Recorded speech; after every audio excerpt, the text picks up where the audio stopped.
I see great things in baseball. It's our game, the American game.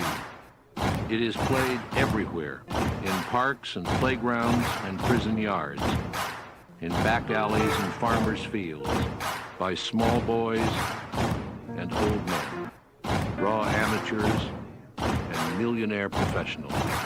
It is a leisurely game that demands blinding speed, the only game in which the defense has the ball. It follows the season, beginning each year with the fond expectancy of springtime and ending with the hard facts of autumn. It is the American game.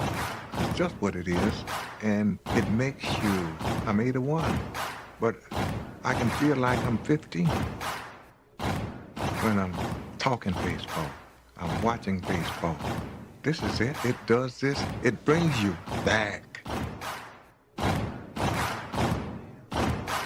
It may be the worst of times for the National Football League, but it is the absolute best of times for Major League Baseball.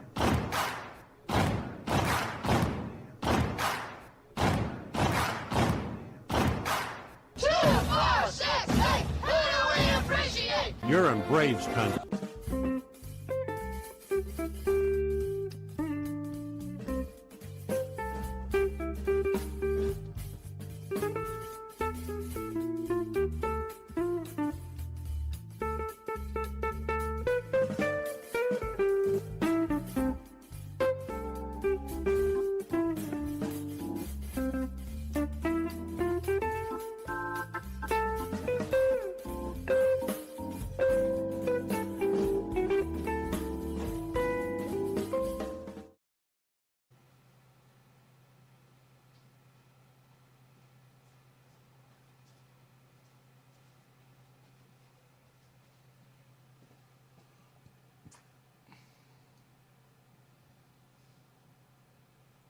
Oh, say, can you see by the dawn's early light what so proudly we hailed at the twilight's last gleaming, whose broad stripes and bright stars through the perilous fight o'er the ramparts we watched were so gallantly streaming, and the rocket's red glare, the bombs bursting in air, gave proof through the night that our flag was still there.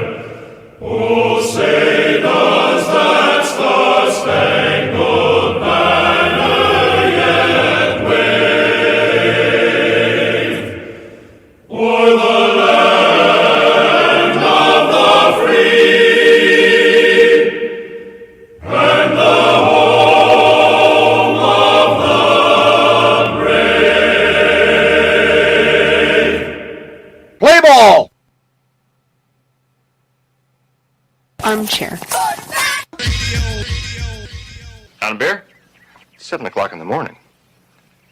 Scotch? Hey, howdy, hi, and how the hell are you? Welcome here on Braves Country Radio. You're listening live as we march closer to crowning a champion. I'm Mac McGee. It's time to put it all aside and get ready for what should be a great day in baseball. We'll go over the lineups as the game goes on. Make sure to like and subscribe and become a member today. Jump in the chat. Tell us where you hail from. His roll call is on the way. Buckle up, boys and girls. It's time for pitch by pitch, play by play, the classic call of baseball.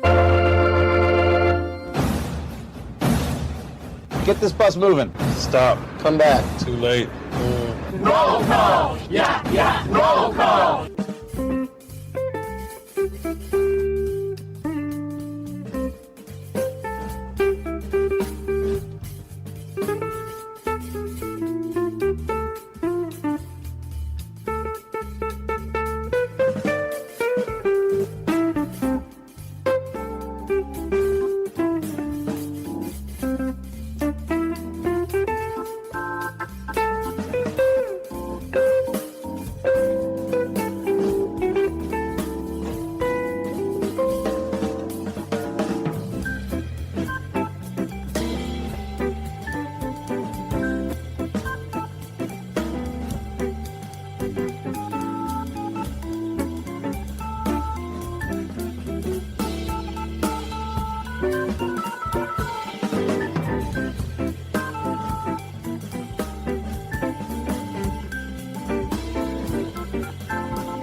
Welcome in, y'all.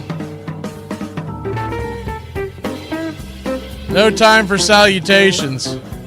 Gonna get right to it. Good to see everybody in the chat. Second part of the doubleheader. This Team Mexico will be on the field. They are the home team, which is why they need 5 runs. It's a long story. But if they get 5 runs, the U.S. should be in it. If Italy wins, the U.S. is definitely in it. That's all you're worried about if you're pulling for the USA. If you're pulling for Italy or Mexico, we have their flags in the country club as well. So you can show your pride for them, and we are just about set for pitch-by-pitch, play-by-play. Classic call of World Classic Baseball. Italy wearing their blue jerseys once again with the white writing and the gray pants. Righty-lefty to start it off. Javier Assad on the bump for Mexico, and Antanashi digs in, and yes, sir, it is baseball time in the World Baseball Classic. And the first pitch on the way is a swing and a strike to Sam Antanashi. It's 0-1. Righty-lefty matchup, the 0-1, P at the knees, 94 on the outer edge. 0-2. 0-2 count.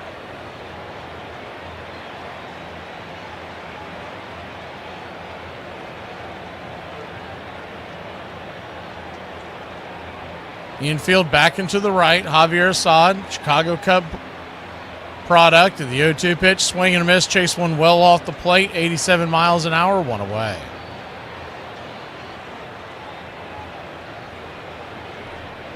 One up, 1 down.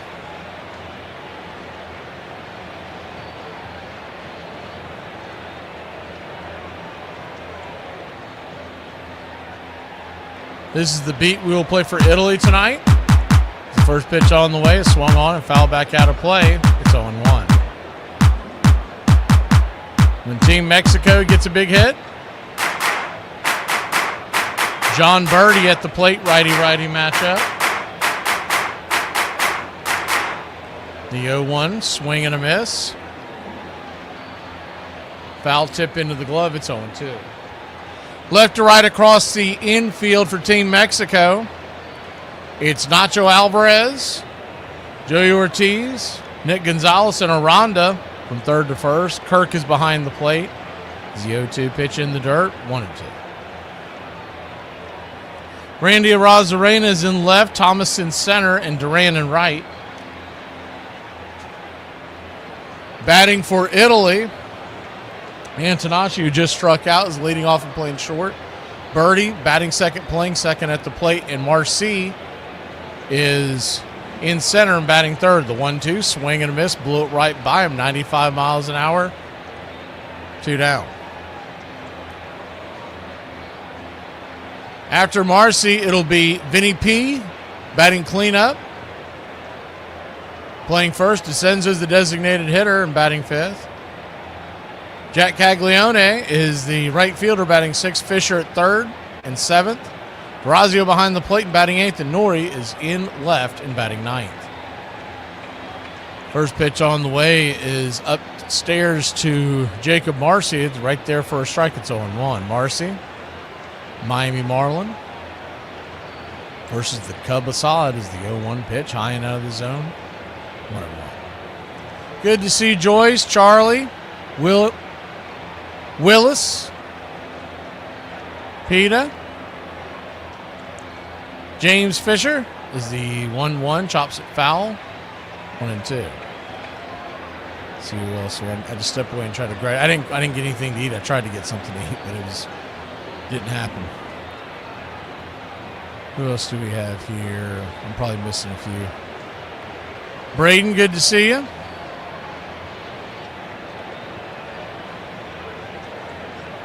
The 1-2 count, swing, pops it back foul. We'll do it again. If I missed anybody, jump in the chat. We'll say our howdies to you.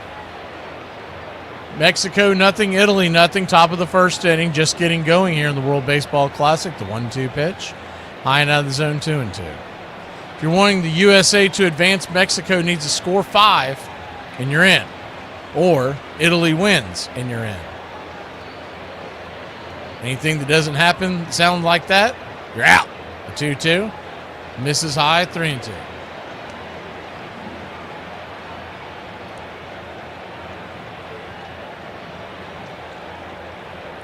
More trying to stay hydrated, Charlie, more than anything else. That late night last night on the call, and then the doubleheader today, squeezing in a couple of shifts around that is. If I start sounding like I'm, you'll understand why. The payoff pitch, Assad comes set, the 14th pitch of the inning. Swing! Fouls it straight back. But I got myself an energy drink, so we all should be good in the hood here in a minute.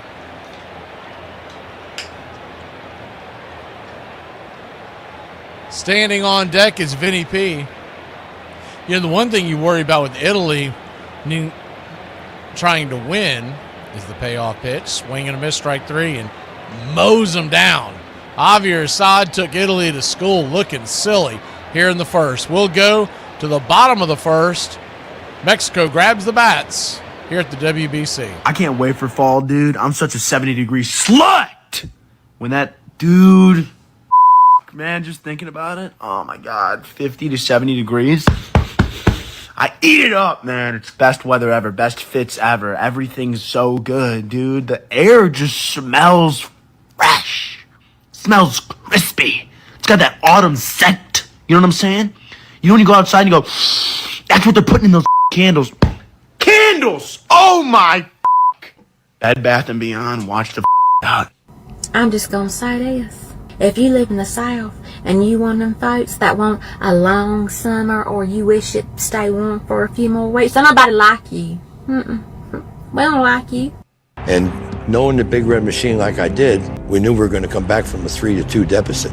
A Pete Rose single in the 7th would tie it, and Joe Morgan would then put the Reds ahead in the 9th. Joe Morgan's bloop single right now is the difference. The Red Sox are down to their last out. The Reds are 1 out away from winning the World Championship. There's a high fly ball. It should be all over. Geronimo's under, and Cincinnati has won the World Championship, beating the Boston Red Sox 4-3. Greatest moment, 1975, walking in the clubhouse. It meant so much to be validated for who we really were. Is this too much? 25 players are world champions. The coaches, the trainers, the equipment men, the managers. Everybody's a world champion. Number 1, we said we're going to be it, we did it. And there's no way you can't share all of that. I mean, that's the way you share with everybody. And I knew exactly what it was all about. Pull up a chair. Welcome home, Braves Country Radio.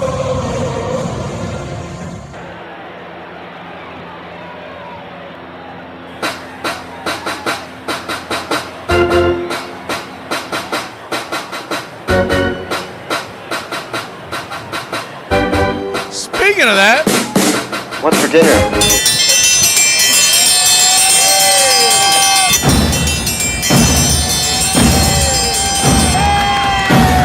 Hey, chef, what's for dinner? Italy goes to work. Aaron Nola, the pitcher for Team Italy. First pitch high and out of the zone. It's 1-0. Righty-lefty matchup. Left to right across the outfield for Team Italy is Nori, Marcy, and Caglione. Around the horn from third to first is the 1-0. Fouls it back 93 miles an hour.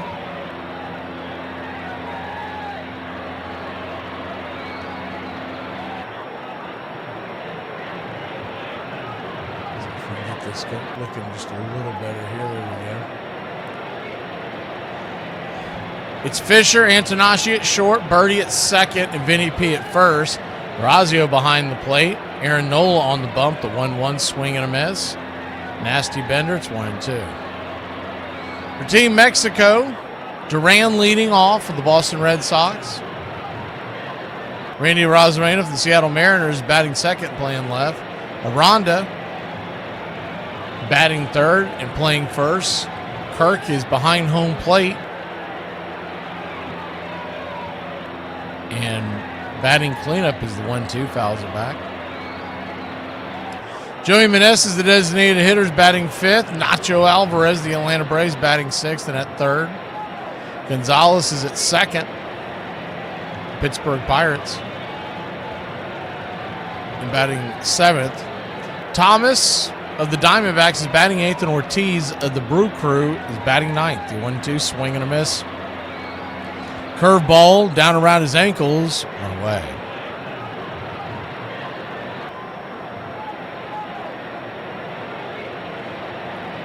Willis with the KFC pot pie.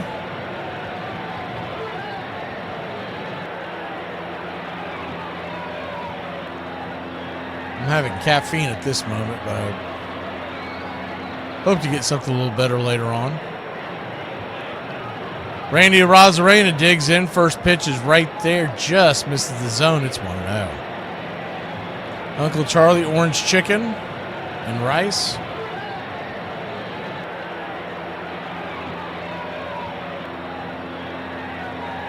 The 1-0. Fouls it back. 1-1.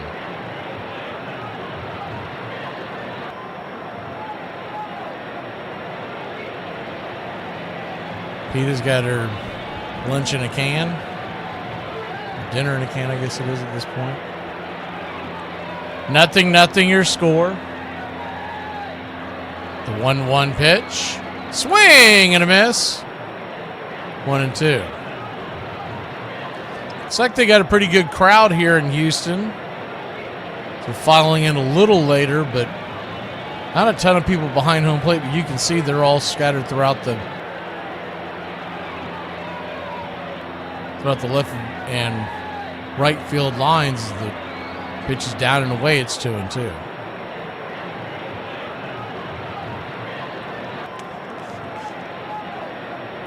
The good seats behind the plate, they tend to fill up later in these games. It is 6 o'clock local, so it is kind of an early start. The 2-2 just misses outside, full count.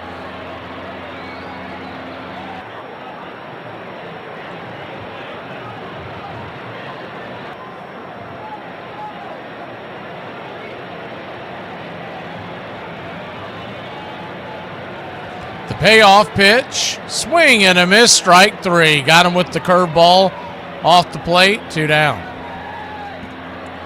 So you're in a weird position here if you're pulling for Team USA, because you need Mexico to score 5 runs or Italy to win. So who are you pulling for? Essentially you just want a high-scoring game. You don't have to worry about the outcome. First pitch is a curveball in the dirt.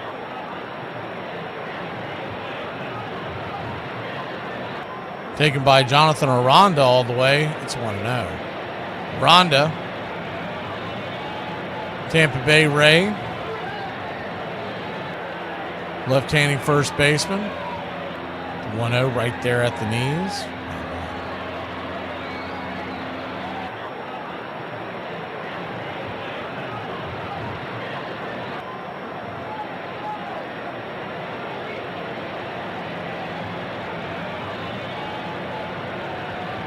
The 1-1 pitch, down and in.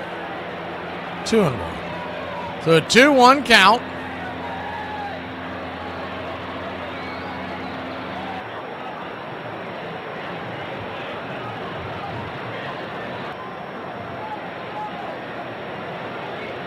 Nola comes set and flips one just below the knees.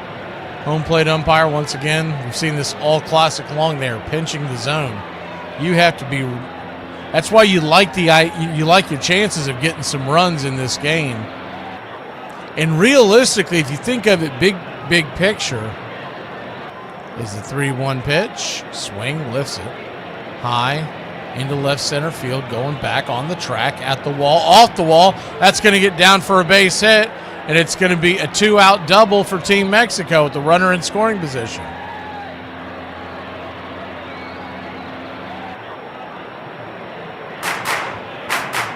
So if you think about this big picture, what you're also really just pulling for is for Italy to get 4 runs. Because if they get 4 runs, the only way Mexico's winning is to score 5, and if they score 5, you're in. So you're really pulling for Italy to get to 4 runs.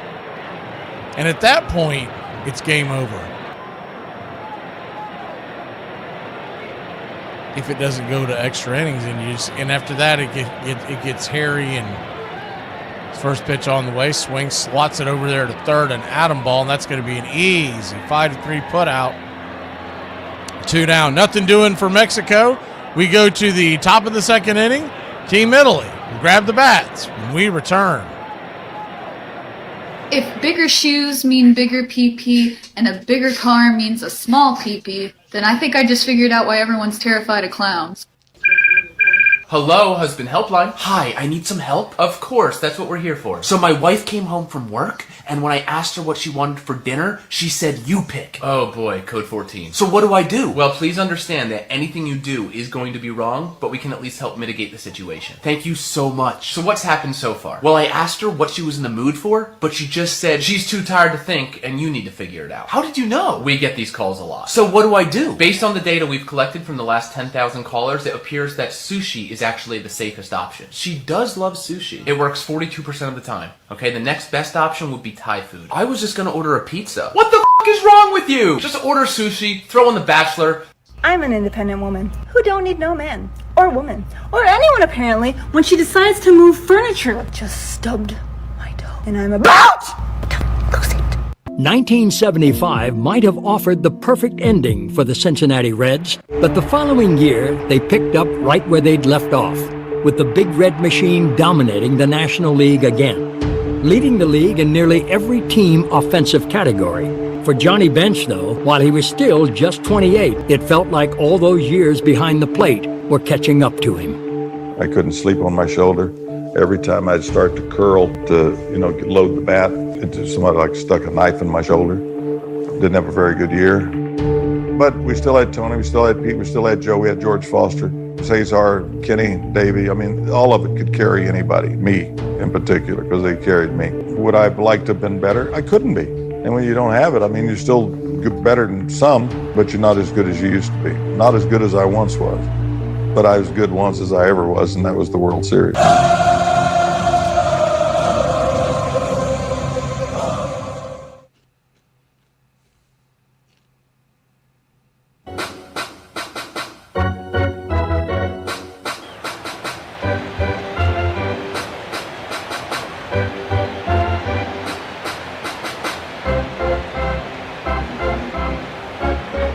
We head to the top of the second, and Assad fires the first pitch to Vinny P. He tried to punch it down the line on a squeeze bunt attempt, or drag bunt attempt.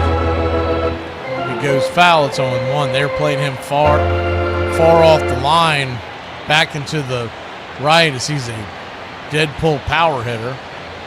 As the 0-1 to Vinny P. Swing. That ball's belted high and deep. Going back on the track. At the wall. Did he catch it? He did not. Zip, boom, bam, it's gone. Rama-lama, ding-dong. A solo shot.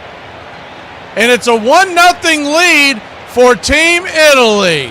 Holy cow, did he give that thing a ride. Wowza. Yanked and cranked. That was a teardrop over the right field wall. Now, at the top of his jump, trying to time it, could not come down with it. Was was Duran, and Italy takes the early 1-0 lead. First pitch swinging by DeCenzo. He's banged down the line foul. It's 0-1.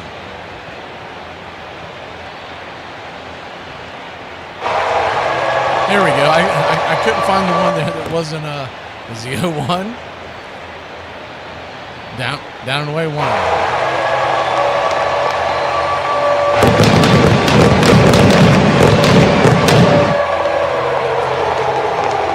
How far did it fly?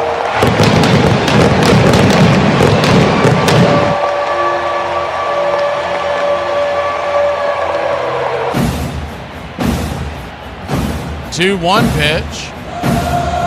Just below the knees, ball 3-1. So a 3-1 count.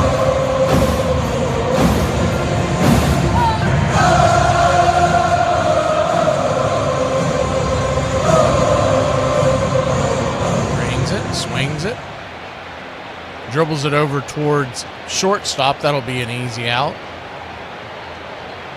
6-3, 1 away to start the second. 342 feet was Vinny P's home run. I mean, I think it's 340 over there, so he barely got it over. It was a high,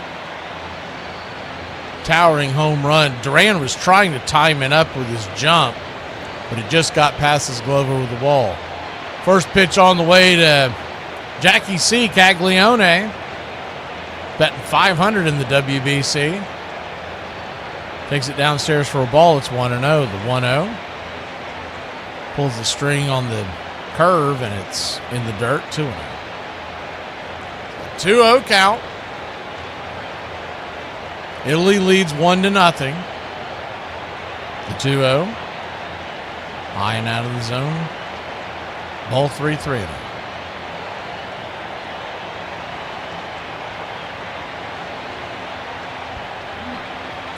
Standing on deck is Fisher.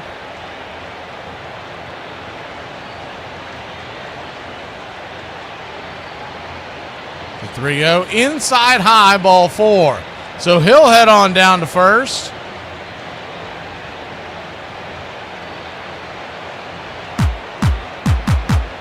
And Andrew Fisher. I thought that was James Fisher at first. Like, James, you better put that phone down and get in the game. Andrew Fisher from Brick, New Jersey. Drafted by the Brewers in the first round out of the University of Tennessee. First pitch on the way is swung on, line drive out, and he's going to get doubled up. Wow.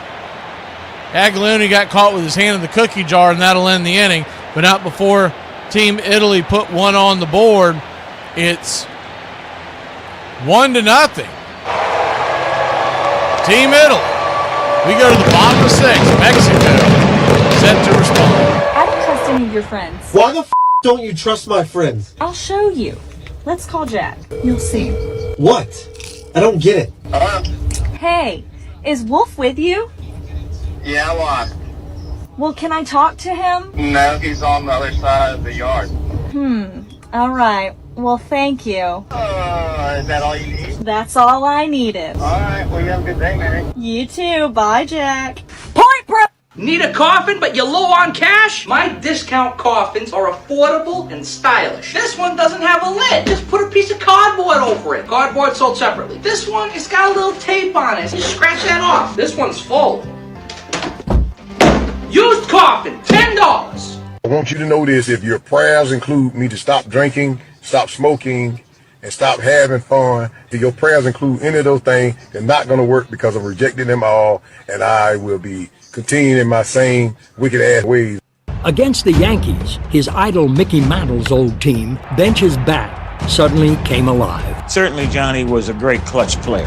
He had an off season, but when the chips were on the line, he came and had his greatest moment at the biggest moment during the World Series. He'd hit over 500 in the series with 2 home runs in Game 4. Boy. Boys, I got news for you. We're going to be world champions again, Sugar Bear. I got news for you. We are now going to be world champions again. His hot streak earned him World Series MVP honors as the Reds dominated the Yanks over their 4-game sweep. Play with these guys, and they've done the job all year. And then you're able to do something just to, to make up for everything you haven't done all year. With back-to-back championships, the Big Red Machine had now put itself in the conversation as one of the greatest teams of all time.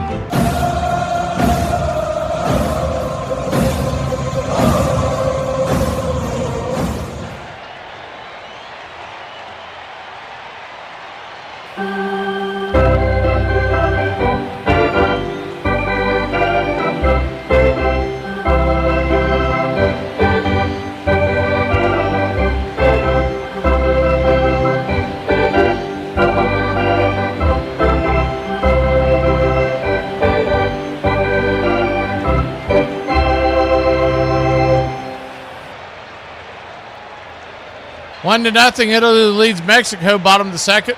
First pitch on the way is a fastball well off the plate from Nola to Meneses. It's 1-0. Joey Meneses 2 for 3 here in the WBC. 1-0. Swing and a miss, 1-1. They know each other well. Meneses used to be on the Washington Nationals, of course, Nola with the Phillies. Good to see you, Tree Nug. Welcome in. The 1-1. Right there on the outer edge, it's 1-2.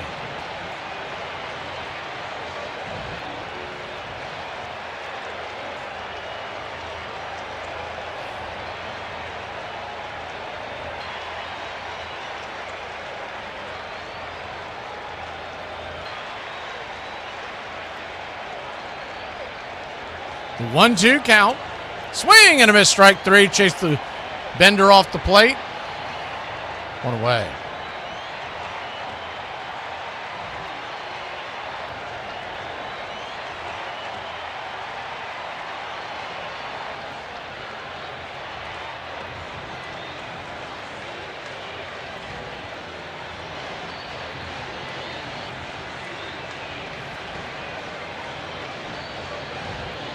One down, and Nacho Alvarez, the batter. First pitch, swing, fouls it back. It's 0-1. Alvarez in the Atlanta Braves farm system.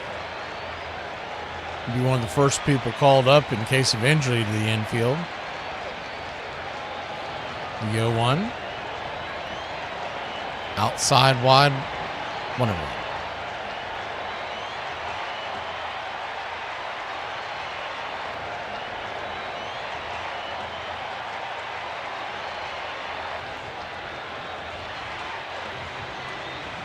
The 1-1 count.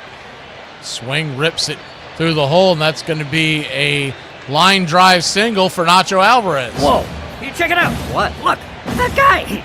Get me some nachos. It is a sign. A sign that needs nachos to help me score.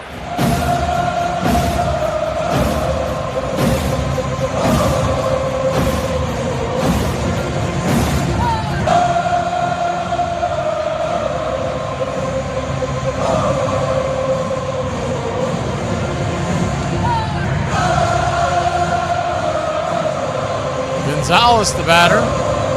First pitch on the way. They're going to flip it over to first real quick to keep Nacho close by.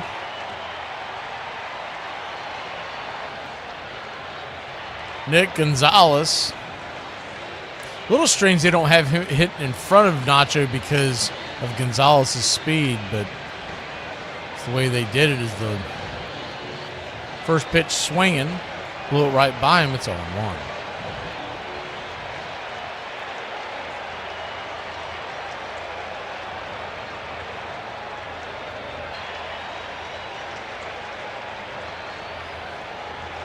The 0-1 pitch. Bangs it over to third, and that's going to be a 5-4-3 double play. So that'll end the rally. We'll head to the bottom, or the top of the third. It's 1-0 Italy in a fast-moving game so far. We need to get some runs on the board both ways. Hear the news? A man was just killed on his honeymoon by a shark. Fortunately, they say he didn't suffer long. He was only married 5 days. Do you think you can beat the champ? I can take him blindfolded. What if he's not blindfolded? You son of a biscuit-eating bulldog! What the French, Toast? You think I wouldn't find out about your little doo-doo head cootie queen? Who are you calling a cootie queen, you lint-lit girl? Pickle, you kumquat! Overreacting. No, Bill, overreacting was when I put your convertible into a wood chipper. Stinky McStink face! You hoboken. I might not be good at fractions, but I still know you're a whole ass bitch. Easy math. But I feel good about the track we're on, and I feel good about the players we have. I would love to have some of those guys from Ohio State too. So if they want to transfer on down, we've got a Tudor's Biscuit NIL, all you can eat. So if any of those guys that run really, really fast at Ohio State, like Tudor's biscuits, I promise you, all you can eat all day if you transfer here. So, yeah. You like my man? He turn you on? Pick out a casket and your favorite church song. Number one lineup that ran on the field will always be the Big Red Machine. There was something about the moniker. There was something about the way they just plowed through team, ran over people. One of the greatest teams in the history of baseball. There's no disputing that. Look at the players. Look at those players. We had speed. We had defense, golden glovers. We had batting champions. We had home run champions. We had RBI champions. You come to a Big Red Machine game, you saw everything every night. We were a fan's dream. I'll put my guys up against anybody. It'd be hard to match that team. Braves Country Radio, your home for the classic call of Braves Country Baseball.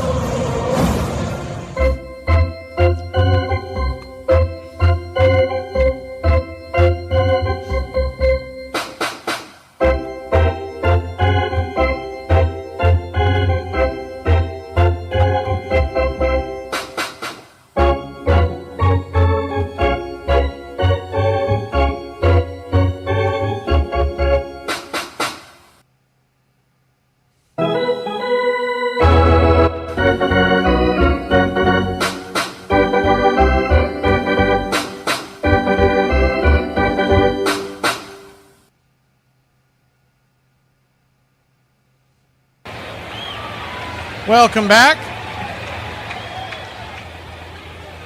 Sod back to work. First pitch is upstairs for a strike to D'Orazio. It's 0-1. The 0-1 right there at the knees. 0-2. Called a little bit low. You don't get that a lot in this World Baseball Classic, but he gave him one there. J.J. D'Orazio, 3 for 5 in the WBC with the home run.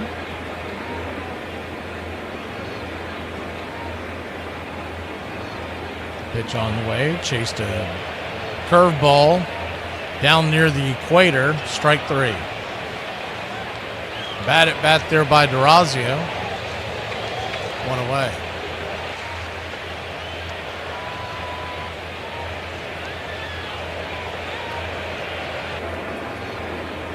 Javier Assad, I mean, he was a pretty good pitcher a few years ago. Battled some injuries, and was the first pitch on the way. It swung on and sliced by Nori to left field, and he's on for a base hit. It's a 1-out single for Team Italy.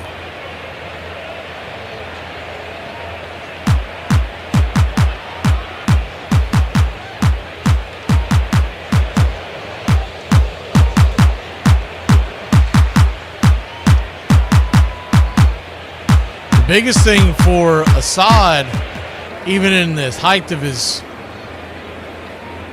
from a couple of years ago, is the first pitch is outside wide to Antonacci as we're back to the top of the order. Sam is 2 for 8 in the WBC, 0 for 1 today with a strikeout. Is it he normally didn't have much length as the 1-0 right there on the outer edge. 2-0. 2-0 count.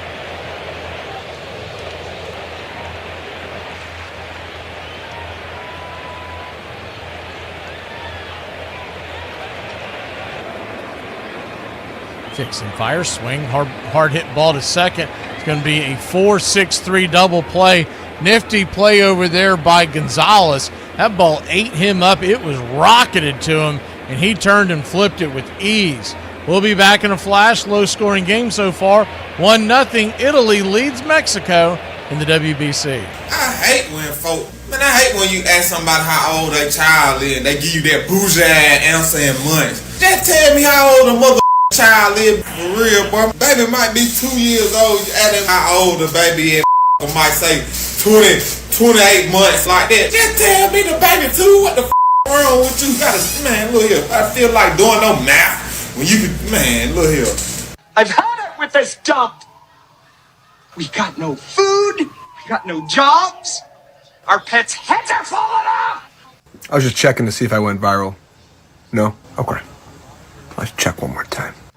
Oh, you think that you're awkward? Well, this weekend I dislocated my shoulder because I fell off of a chicken. Yes, you heard that right. A chicken. In my neighborhood, there's a chicken statue at a place like down the street. This year, my roommates and I would like to send out a Christmas card of us on the chicken. I did have to go into the ER, and when they said, "Ma'am, what happened?" I said, "I dislocated my shoulder." They said, "How did you do this?" I said, "I fell off of a chicken." Boy, to be able to say in your lifetime that you were a Reds fan and got to follow a Johnny Bench on a day-by-day basis, hey, you are a most fortunate baseball fan. I gave them the moments they needed to be happy. Hell, I had a great career. Two-time world champion, two-time MVP, 14-time All-Star, 10-time Gold Glove winner. Johnny Bench had come a long way from Bangor, Oklahoma. He's the best ever. Oklahoma takes a lot of pride in the fact that Johnny Bench is an Okie.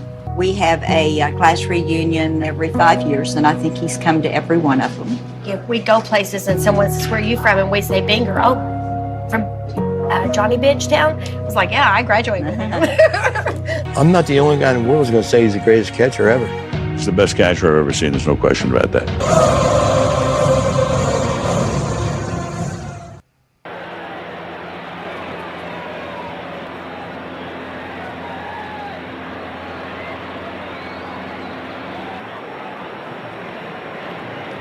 Welcome back.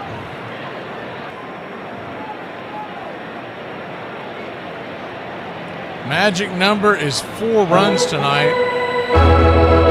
If Italy scores 4, it'll force Mexico to score 5. And if Mexico scores 5, the USA clinches. First pitch to Alec Thomas is down and in for a ball. It's 1-0. Italy leads it 1-0. 1-0. Swing. Fouls it off his instep. It's 1-1.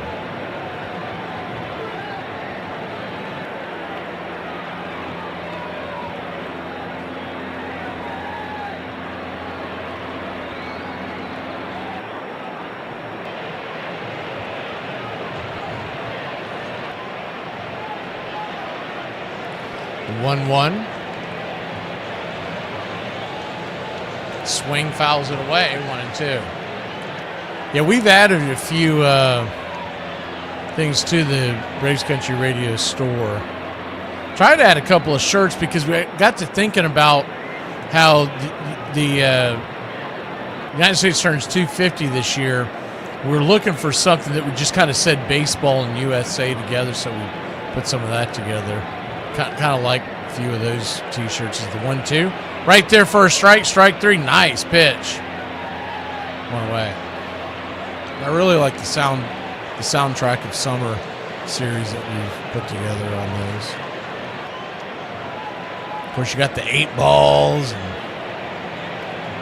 we got a few of them on the way here. We tried to get the price as low as we could, so went in there and found a few new proprietors to bring the price down. I think they're all pretty reasonable now. First pitch right there to Joey Ortiz. It's 0-1 because they charge it. They take their cut too. That's why we can't put it on YouTube, because we put it on YouTube, then they're going to take their cut. Next thing you know, we'll be owing money. First pitch on the way off that 0-1 to Ortiz is right there for a strike. It's 0-2.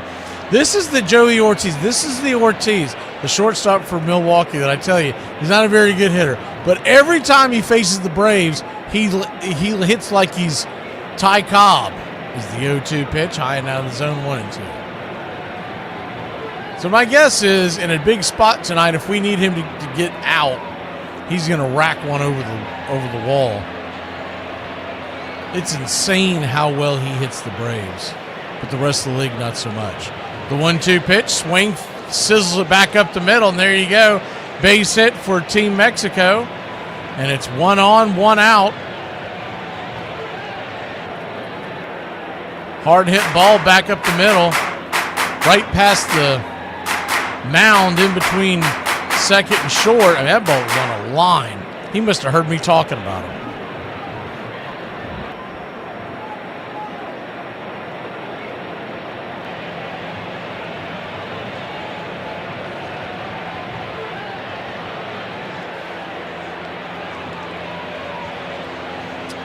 Righty-lefty matchup. First pitch on the way to Duran. He's upstairs for a ball. It's 1-0. He cranked a couple against the USA last night.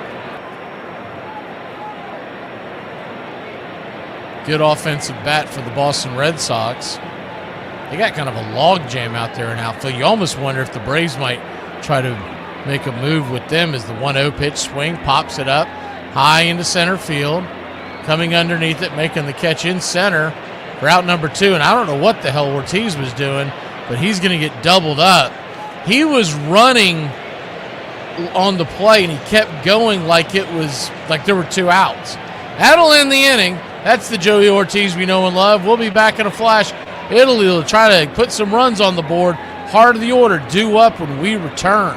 All I want is a chubby girl with tattoos that likes to get weird, eat tacos, and be called pretty. Come on, is that too much to ask for? Quick, hurry, name a power hitter no one ever talks about. I'll start, Ralph Kiner. He was the first rookie in 40 years to lead the league in home runs when he hit 23 in 1946. For 7 consecutive seasons, he won or shared the National League home run title. He led or tied the big leagues in home runs for 1946 and 1952. When he hit home runs, he hit them in bunches. In one stretch in 1947, he hit 7 home runs in 4 games, and then followed it up with another 8 in 4 games a month later. 2 years later, he became the first player to hit home runs in 4 consecutive plate appearances twice. That same year, he became the first National League player to hit 50 or more home runs during a season more than once. He finished in the top 10 in MVP voting from 1947 to 1952, despite the Pirates never finishing higher than 6. He'd once have the records for fastest player to hit 100, 200, and 300 career home runs. The 6-time All-Star still ranks 6th all-time with a home run in every 14.1 at-bats. Unfortunately, his career was cut short due to back problems, but that didn't stop him from averaging 37 home runs and 102 RBIs over his 10-year career. Now it's your turn. Who is the best power hitter you never hear about?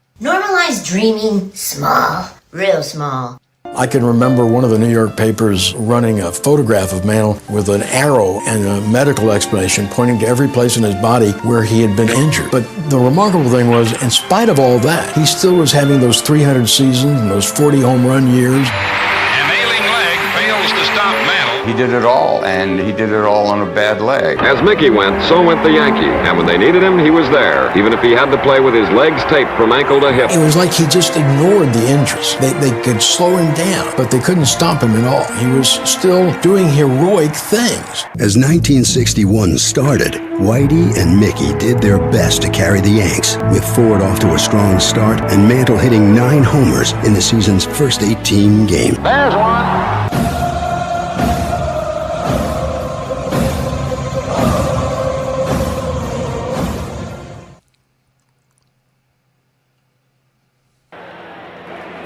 Welcome back. 1-0 your score. And we don't need any soccer scores around here. We need Italy and Mexico to be playing a little more basketball scores. Yeah, he kept running. So he must have thought there was 2 outs, because at first I thought as the first pitch on the way to start the top of the 4th. It's outside wide for a ball. It's 1-0. At first I was under the impression that maybe he thought that ball was going to the gap as the 1-0. Right there on the outer edge. This is wide 2-0. But he must have thought that there was 2 outs, because he paused, and then when he saw the center fielder, Marcy, camping underneath it, he kept going. 2-0 count. Check swing. We've seen a lot of just sloppy, boneheaded plays all around the WBC, but it's a little surprising when it's a guy like Ortiz who's in the major leagues, and it has been for a while, as the 2-1. Chops it foul. I mean, that Canada-Cuba game, if y'all weren't with us for that one, jeez. I was waiting for Casey Stengel to pop his head out of the dugout and say, can't anybody play this game? The 2-2 count.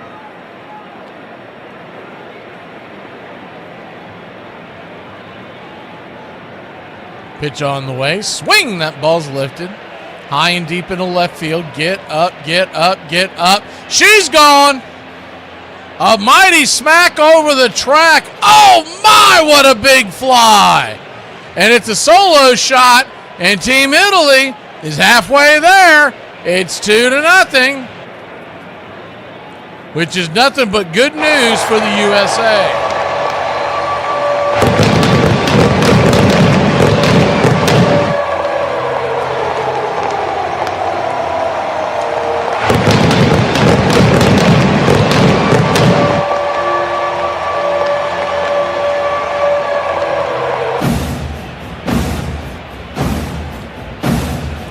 First pitch swinging by Marcy, pops it up over near the third base dugout. Making the easy catch over there is Nacho Alvarez. One away.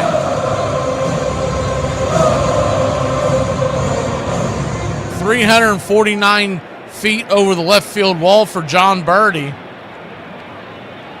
Just 7 feet more than the Vinny P home run. I mean, they're barely getting it over, but they're getting it over. Just creeping it over the wall. First pitch on the way to Vinny P is a swing and a miss at a, look like the sinker going down and away. It's 0-1. The 0-1.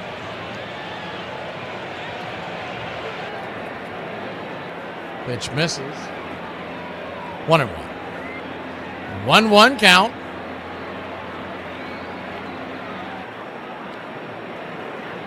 Foul tip. 1-2.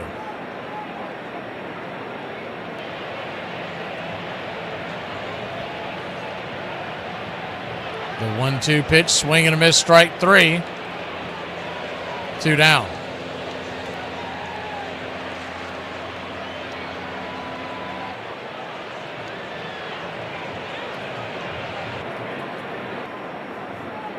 Chased a curveball well into the dirt.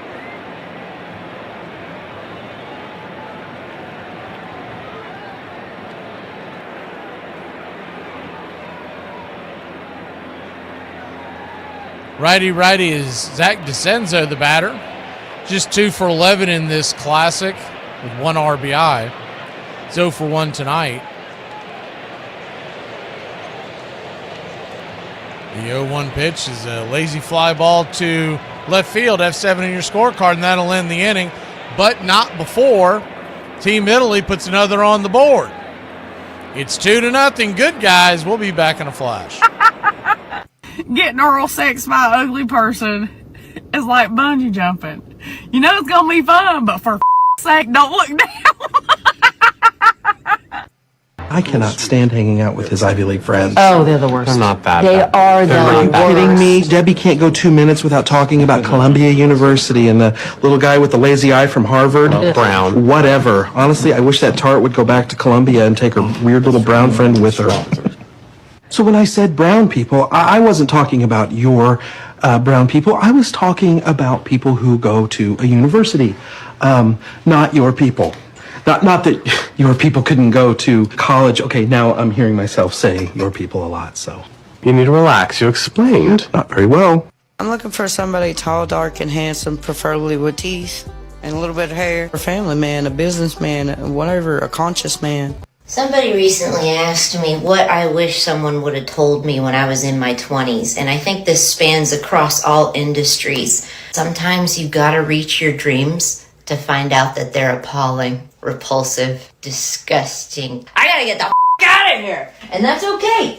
They proved just what Ralph wanted, that they could carry a ball club, that if the team wasn't hitting or playing good defense or running the base well, Whitey would keep in the ball game. We were down by a couple of runs or tie late. Mickey would come out and win the ball game with his bat. But as brilliant as Mantle and Ford were, the rest of the Yankees were struggling. In late May, the team was in 4th place, barely above 500. And as the legendary Bronx Bombers struggled to get back on track, they faced more competition than ever. As with expansion, baseballs were flying out of the park at a rocketing rate. 1961 was a great offensive year, like all expansion years are, because you have at least 10 pitchers in the big leagues that probably aren't big league pitchers.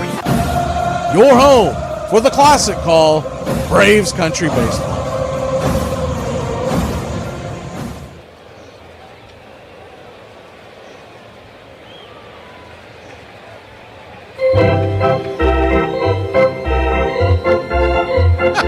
That's a hell of a reason, Charlie. After living 3 years above a pizzeria, I got to root for Italy. I worked in all kinds of restaurants, Italian, Mexican. I mean, you name it. I don't think there's a genre of food that I haven't cooked. As the first pitch on the way is right there on the outer edge for a strike. It's 0-1.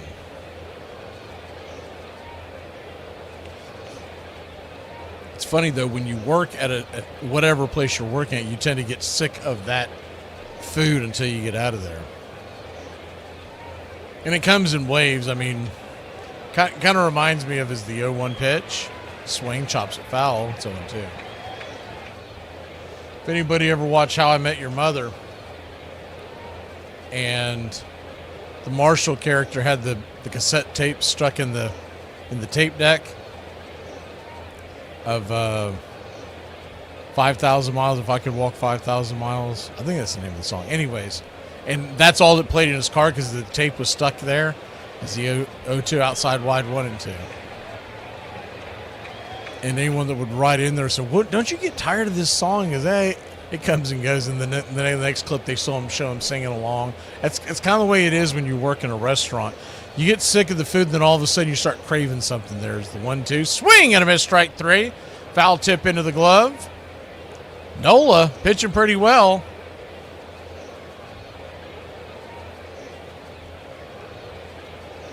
One away.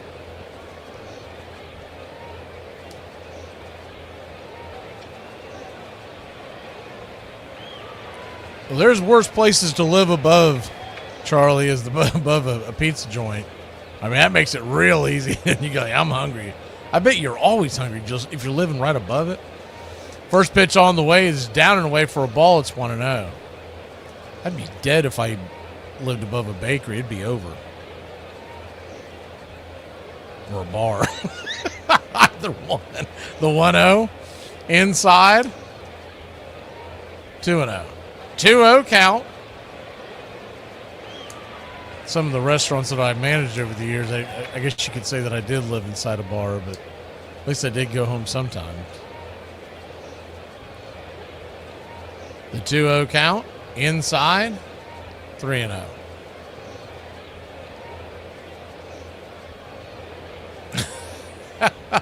Hopefully it played the whole CD, Kay. I don't know if you know what I'm talking about with that How I Met Your Mother, but it was just the one. It was like a single. The 3-0 right there for the pipe, down the pipe on the outer edge, 3-1.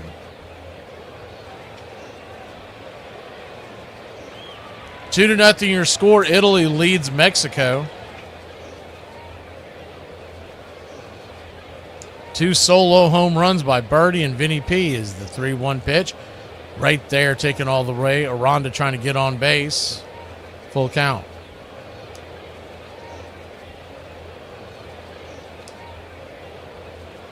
Guess the other good news, if you're looking at this from just a logical standpoint, is the 3-2. Swing, chops it over to first. Making the play is Vinny P. He waves off Nola, steps on the bag, 2 down. You don't love the idea that these guys are not taking their time. I mean, both sides are just swinging early and often. And typically that leans into a low-scoring game. Now, if the score holds, it'll be fine for the USA. And I don't really have a preference on who I want to see advance outside of Italy and Mexico. I mean, it's not like World War II is a long time ago, right? So it's not like we have any ill will towards Italy anymore. As the first pitch on the way is outside wide for a strike. It's 0-1. I guess in theory it's good for Nacho Alvarez to continue to get at bats in this, because I think he gets much better experience playing in this environment than he would going back to spring training. But if Nacho Alvarez is the reason why the Braves win or lose this year, we're going to have problems. The 0-1 swing and a miss. It's 0-2. Kirk went down to his knee on that swing.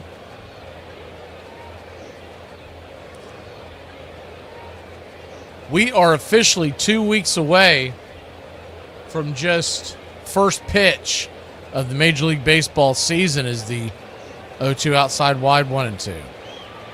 8 o'clock Eastern, 2 weeks from tonight, Yankees and Giants right here on the BCR. The 1-2. Swing, pops it up. Will it stay in play? Giving chase behind home plate is Grazio. It'll fade into the seats. 2 down. It's 8:03 Eastern right now as we speak, and first pitch is probably, knowing the way they'll milk it, somewhere between 8:05 and 8:10. So we are that close. And then, of course, tomorrow would be 2 weeks away from the official opening day for everybody but the Atlanta Braves. They're waiting until that Friday. The 1-2 swing, hammers it down the third base line. That's going to get under the glove of Fisher, and it's just going to be a long single as Kirk is not really known for his wheel, so Captain Kirk will sit there at first base with 2 outs. 2-0 your score.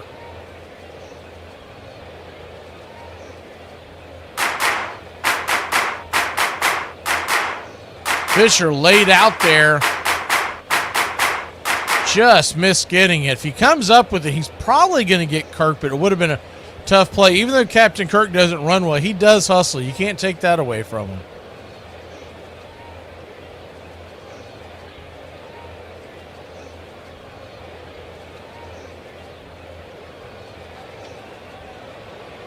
Joyce, that sounds like just about every single city I ever lived in when I was in the restaurant business. Nothing starts here early, but it lasts all night. First pitch on the way is outside wide for a ball. It's 1-0. Especially in the South, in the restaurant business, and especially the further away you got from the really big cities, the wilder it was. The 1-0. Swing, pops it up. High. And bending over the first base dugout, it'll bounce into the crowd souvenir. 1-1.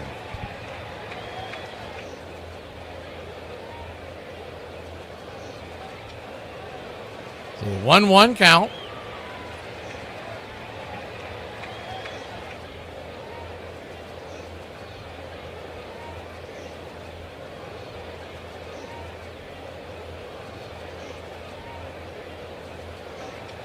Brings it, swing, chops it foul. We'll do it again.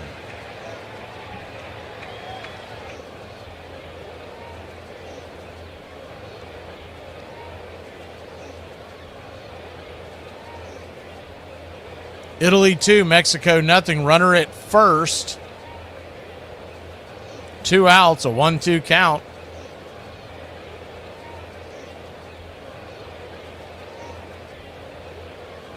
The 1-2, swing, pops it up. High over towards the second base side. Can of corn. Who's camping underneath it? It'll be John Birdie, and that'll end the inning. So Italy gets one on, but that's nothing doing. We'll be back in a flash. We come back. Jack Caglione and company grab the sticks for Team Italy here in the 5th inning as we go. I wish people would stop complimenting me on my eyeshadow. I'm not wearing any, and I think you know that. This shade of purple is all my own. I was born this tired, baby. I was born a tired baby. First, I want to say this is not a hot take. So this is not me just being blah, blah, blah, screaming about something I don't believe in. The Whitney Houston Super Bowl national anthem, which is considered arguably the greatest national anthem of all time, is bull.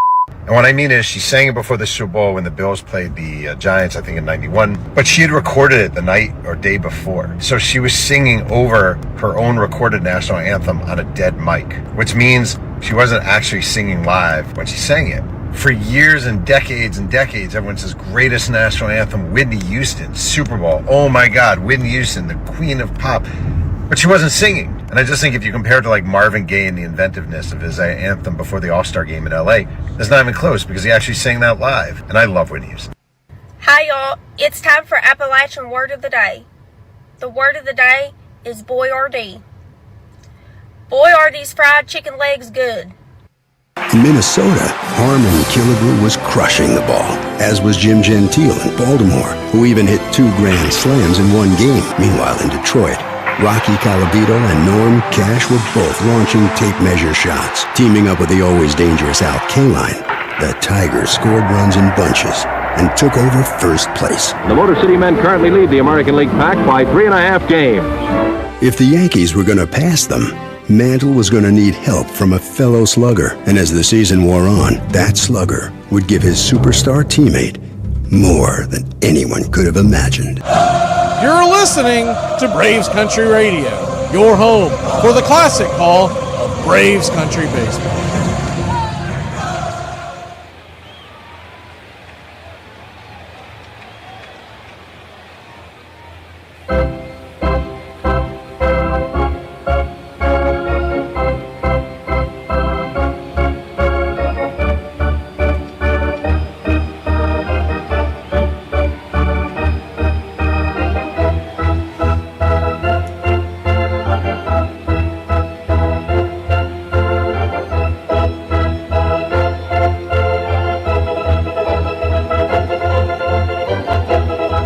Welcome back. Ladies and gentlemen, top of the fifth we go. Javier Assad is back out there. First pitch swinging. Jack Caglione, it's 0-1. Cags, swing and a miss. The 93 inside. I mean, Jack Caglione, man, this dude. Pitch in the dirt. This dude is jacked. He's such a young kid, too. They were talking about it on Sports Center, maybe? I don't remember what I was watching last night after the game. But, man, I'll tell you what. Is the 1-2 pitch in the dirt? 2-2. His quads make Spencer Strider's look like pencils. I mean, this dude is just absolutely enormous. The 2-2 in the dirt, 3-2. This kid is 6'4". They say 250 pounds. I don't buy that at all. I think he's easily 260. Out of Tampa, Florida. Played his college ball in Florida. He's the number 6 overall pick for the Royals. With him, Bobby Witt Jr. and Vinny P is the 3-2 inside ball 4. And he'll head on down to first. And one on, nobody out for Team Italy to get things going.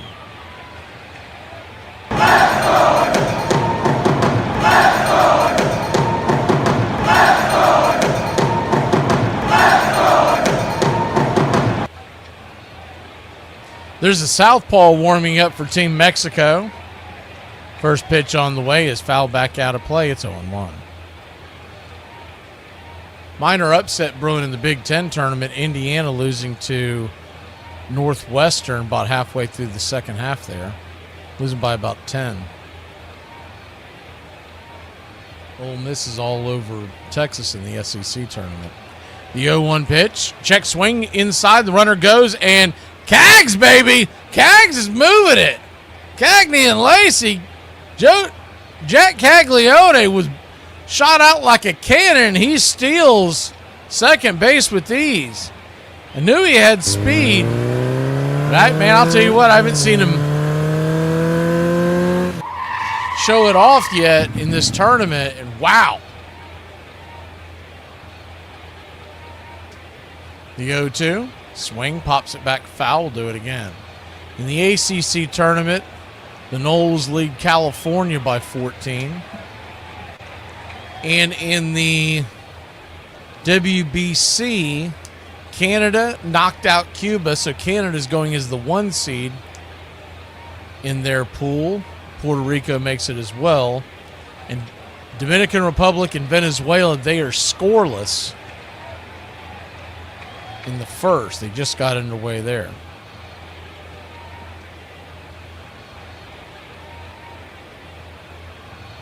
The 0-2 count, runner goes, swing, that ball's lifted. High into left field. Rosarena camping underneath it. He'll make the catch. F7 in your scorecard, 1 away. I think Fisher would have liked to have taken that pitch and let Cags get down to third into scoring position, but that was right in the heart of the plate. So he would have been out if he took it. The way it played out, you would have been better off just letting him steal the base and taking the K. But D'Orazio, the batter, righty-righty matchup. First pitch on the way, misses high for a ball. It's 1-0. 2-0 your score. Italy leads Mexico. We need 2 more runs out of Italy to force Mexico to win 5, to score 5 to win. And that would be the magic number for the United States. The 1-0. Swing, fouls it away. 2.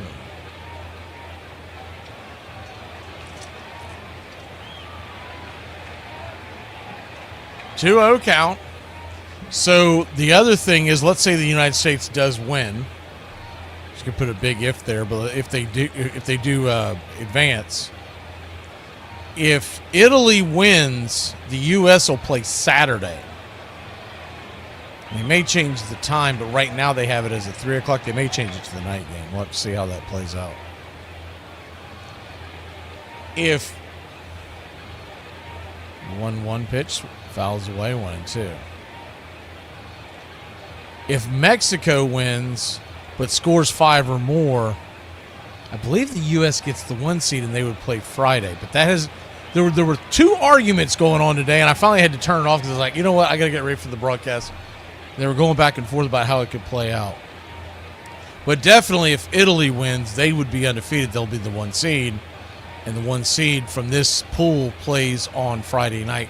The 2 seed plays on Saturday. 1-2 count.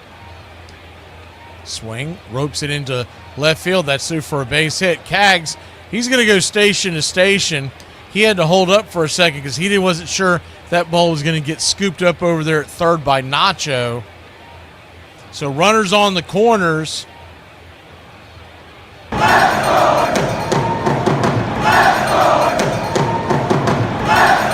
One out.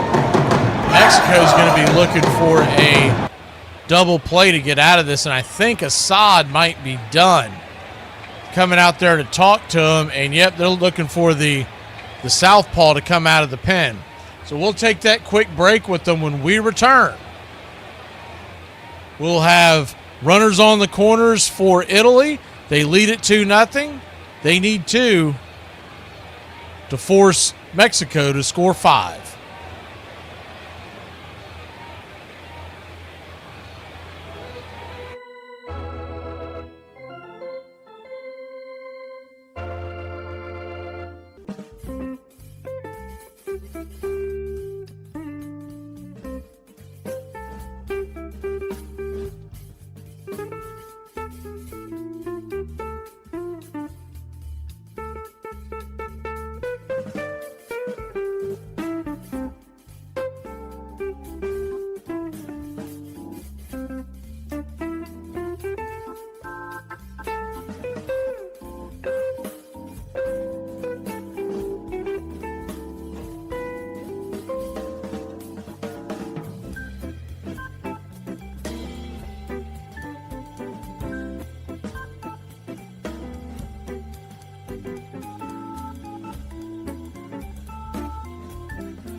Welcome back. Lefty-lefty matchup. Nori, the number 9 hitter. They're going to leave him in there. Dante Nori. Swing and a miss. From Bernardino. It's 0-1. Runners at the corners, 1 out. The 0-1. Swings out wide. 1-1. 1-1 count.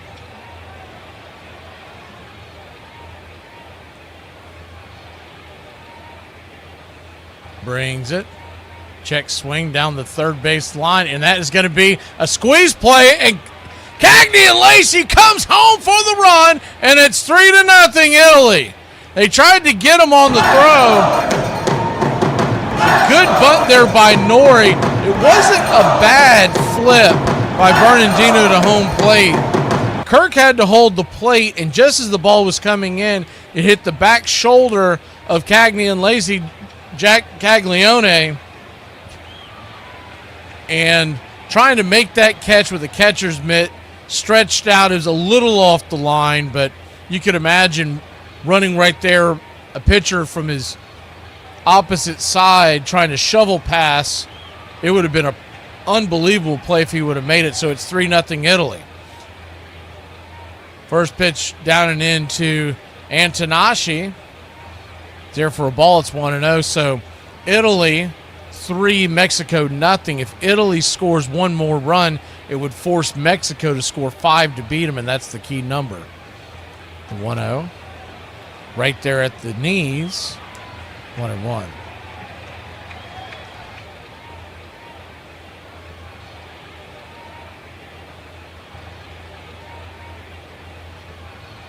One count. Top of the order for the Italians as the pitch on the way is lifted into left field, drifting over, making the running catches of Rosarena. Good defensive play there in the corner, and there's 2 down. A base hit. Would most likely score that run from second now.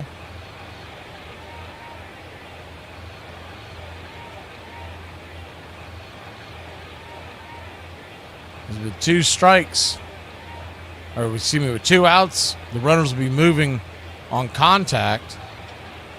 So John Birdie, the batter, he has very good speed. Still here's on the backside of his career. There's a right-hander warming up for Team Mexico, Daniel Duarte. We saw him the other night.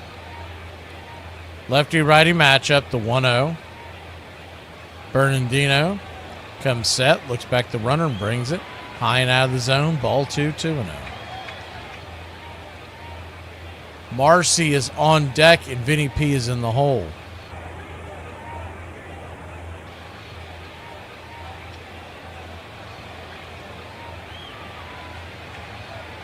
The 2-0 pitch just kisses the inside, 2-1. Good fastball there by Bernardino. Infield is back into the left, so an open hole on the right side. The 2-1 pitch, high and out of the zone. 3-1.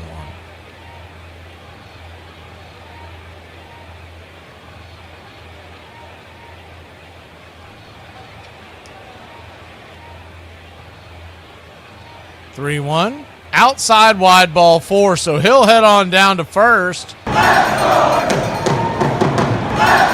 The bases are loaded now.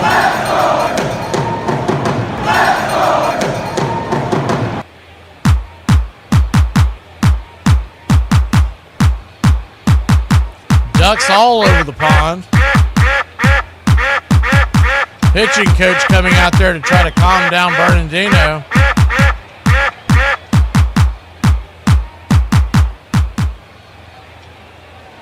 You're going to have a lefty-lefty matchup with Marcy.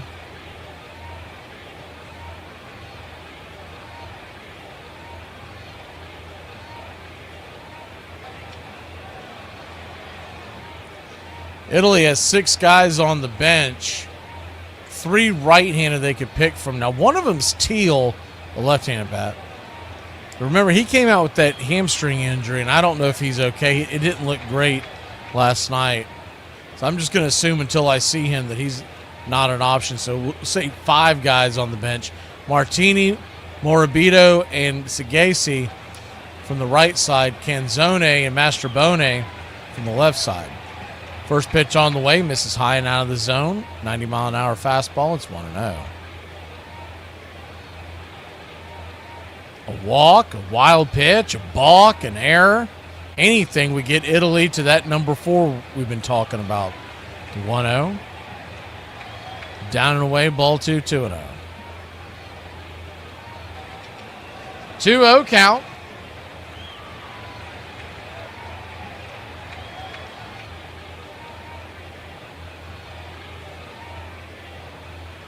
Kicks and fires. Misses outside. 3-0. So now one more ball would force home a run. If you're Marcy, you gotta force him to throw a strike here. He's come out of the pen, and here against Marcy, all 3 of those pitches pretty much been in that same area, not being able to hit the zone. The 3-0. just hit the bottom of the zone. 3-1. I mean, barely. I'll tell you what, if I'm Marcy, I'm taking again. Because then the runners will be off and running. The 3-1, swing, chase one out of the zone. Oh, that's going to get through the wicket. It's going to get through the sticky wicket, and 2 runs will score, and Italy has made it 5-0. USA has punched their ticket, baby. Let's go.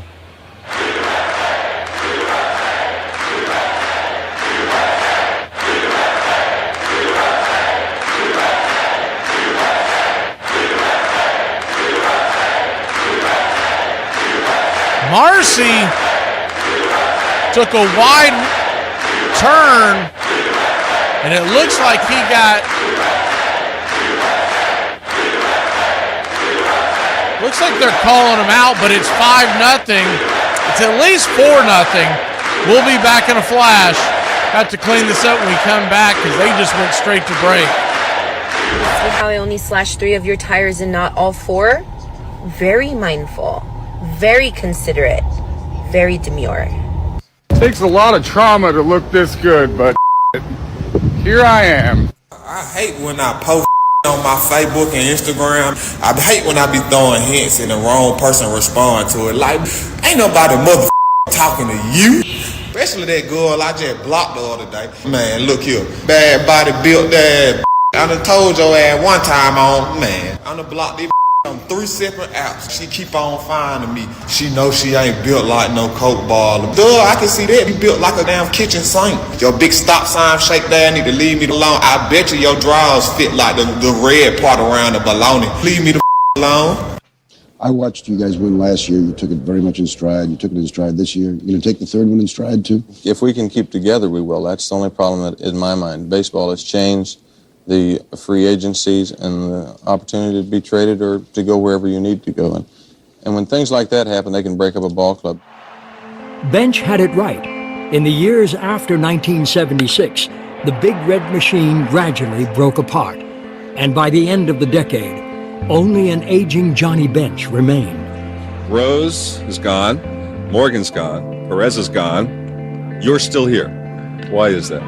I guess I was the youngest. I had to figure at one time or the other, I'm at the age where it's my turn to be gone. All the wear and tear of catching had forced him to move to the infield as a first and third baseman. And by 1983, at the age of 35, it became clear to him that his days as a player were dwindling. My performance has not been great the last couple of years, and I know it wasn't as good as everybody else wanted me to because my standards are very high. Please like and subscribe today, youtube.com/@BravesCountry. They've got 5-0 on the board now. They were showing 4-0, so now it says 5-0, so I guess they went back and looked at it. So what happened was Marcy, after he hit that freaking ball through the infield, he took a wide turn and got his hand in the cookie jars. The 0-1 pitch is swung on and lifted into left field. That's F7 in your scorecard. Nacho Alvarez down very quickly. One away. So now it's very good chance. I mean, it's going to take a miracle for this not to work out. But the USA should have punched their ticket. Nick kind of laid it out in the chat, but with a 5-0 lead now you're just pulling for Italy to win realistically. But for Mexico to win, they're going to have to score 6 runs, right? And at that point, should be okay. Because the big argument was whether it's 5 or it's 6, and 6 if it goes to extra innings, et cetera, et cetera. Well, now 5-0 should pretty much punch the ticket. By the way, Dominican Republic leads Venezuela 2-0. They're in the bottom of the first of that one. That's a long first inning for them. Nick Gonzalez, the batter, the 2-0 from NOLA. His 60th pitch of the night. Swing and a miss. Probably his last batter. He is sitting at 60 pitches.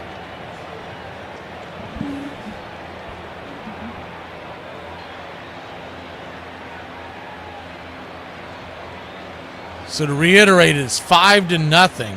not 4 like they first had it up on the screen.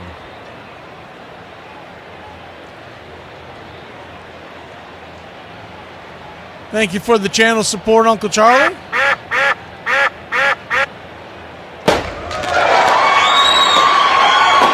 The 3-1 count. Nola turns and deals.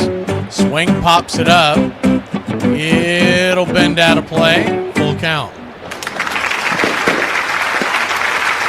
62 pitches. Now, once again, if he gets them out here with 63, they can start the at-bat and then wait for the at-bat to be over. But it really just depends on how they want to play it. He's been pitching so well. I mean, I'd be letting him pitch until I was forced to pull him out. The payoff pitch. Swing. Bangs it foul. We'll do it again. But now this may be a moot point. He's about to throw the 64th. The right-hander warming up. I can't make out his number. There is a right-hander ready to roll for Team Italy. Tell you what. They need to look at the managers on Team Italy and go hire some of them around Major League Baseball. The payoff pitch, high and inside, ball 4. He'll head on down to first, and that might be it for Aaron Nola. 64 pitches, 65 is the limit. I think they're going to let him go one more batter. And then they'll be forced to take him out. Alec Thomas will be the batter.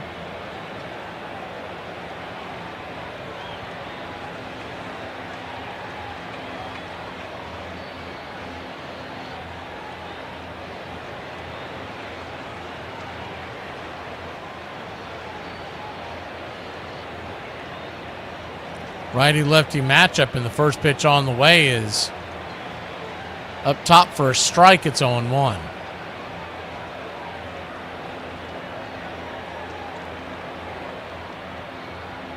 The 0-1.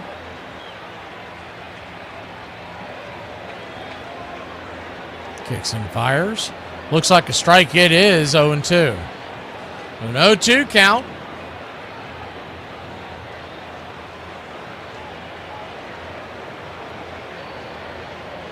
Five to nothing Italy over Mexico.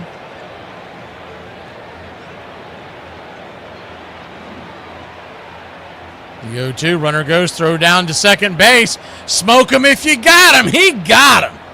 2 down. Down by 5 runs, stealing second base. I mean, that is bad baseball at its finest. Grazia is showing off the pistol. Great throw there, by the way. I mean, I think it was on the money. Didn't have to do anything but catch it, and as he caught it, he was sliding right into it, belt high. The 1-2 pitch in the dirt, 2-2.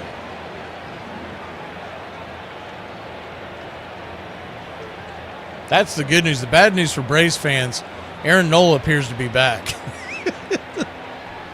So a 2-2 count, but we'll worry about that in April. Here's the payoff, the 2-2. The swung on is chopped over towards second. It's going to have to hurry. Birdie underhands it, and a little birdie hands it to Vinny P, and that'll end the inning. So what a great job by Aaron Nola. He's getting a standing ovation from all the Pisons. We'll be back in a flash. 5-0 your score.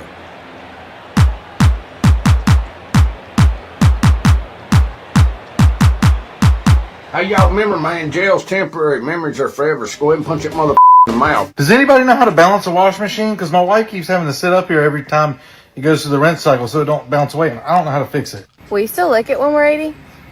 Wonder what it tastes like. Depends. So I just moved to Nashville, and I went to a thrift store to buy some cheap furniture. I was so excited while checking out. The guy didn't even ask, but I was like, I just moved here. So he asks, oh yeah, from where? And I say, from LA. And he goes, oh, Lower Alabama? I hear it's real nice down there. And I say, no, California. And he looks at me and says, well, welcome to America. This is the career of Johnny Bench. He once hit a grand slam off of Jim Palmer in the minors, which is pretty impressive, considering Jim Palmer never allowed a grand slam in 19 major league seasons. He was the first catcher to win the Rookie of the Year award. That same year, he won a Gold Glove, which was the first time the award was won by a rookie. At age 22, he became the youngest player to win the National League Most Valuable Player award, leading the National League in home runs and setting a Reds franchise record for RBIs. 2 years later, he added another MVP award, leading the league in both home runs and RBIs. 24 years old, and he already accomplished what many players could only dream of. In 1974, he led the league with 129 RBIs and scored 108 runs, making him only the fourth catcher in Major League history with 100 or more runs and RBIs in the same season. He is the only catcher ever to lead the league in total bases, when he accumulated 315 in 1974. When he retired, he was the career home run leader for catchers. He also holds the record for most grand slams by a catcher with 10. His .990 caught stealing percentage and his .987 career fielding percentage helped validate the 10 Gold Gloves he won during his career. He caught 118 shutouts during his career. His 100 or more games caught in each of his first 13 full seasons is a National League record. Braves Country Radio, your home for the classic call of Braves Country Baseball.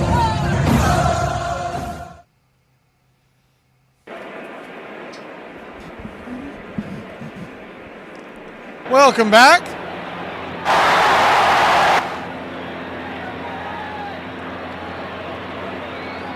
Aaron Knoll, if you're just joining us, he put on a show tonight.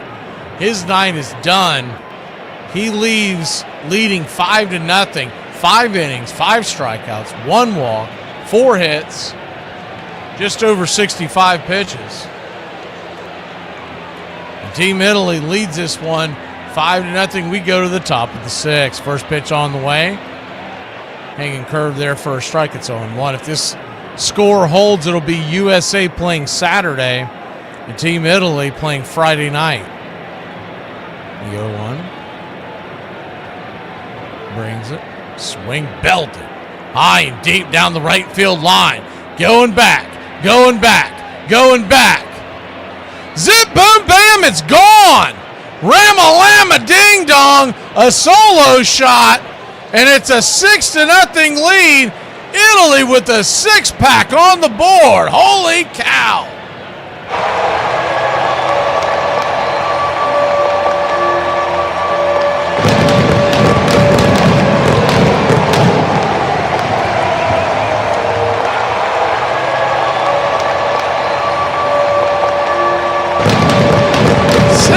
For Italy, have yourself a Peroni.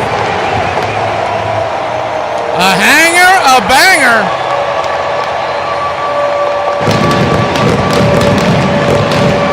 And Vinny P, his second home run of the night.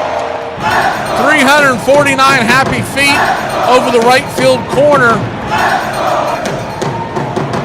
And it's 6-0. First pitch right there for a strike. 1-1.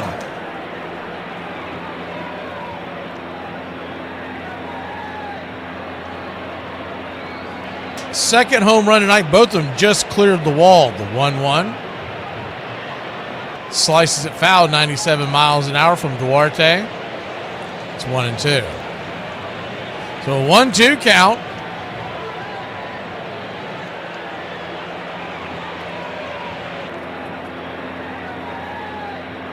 Swing, lifts it high into left center field. Coming over, calling everybody off is Jaron Duran. Duran makes the catch. F9 in your scorecard, and there's one away. 6 runs, 6 hits. No errors for Team Italy. Team Mexico, no runs, 4 hits, no errors. They lose, they are eliminated. Italy will play Friday night. U.S. on Saturday is the pitch on the way. Swung on and fouled back out of play. It's 0-1.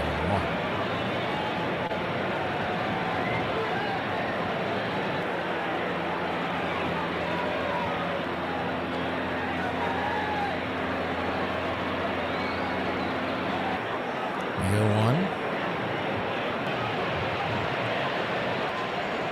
Right down the heart of the plate to Caglione. It's 0-2. So an 0-2 count.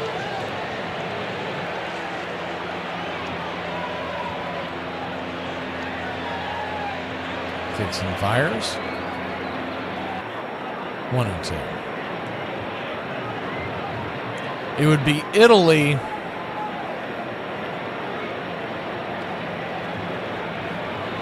versus is the 1-2 pitch. Swing and a miss, strike 3. 2 down. I believe Italy versus Puerto Rico, if this holds, and Korea versus the winner of tonight's game, Dominican Republic and Venezuela. Korea would play the winner of that game. Or I'm sorry, yeah, the winner, because the 1 seed plays. I believe I have that correct.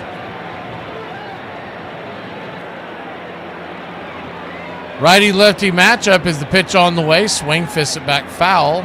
It's 0-1.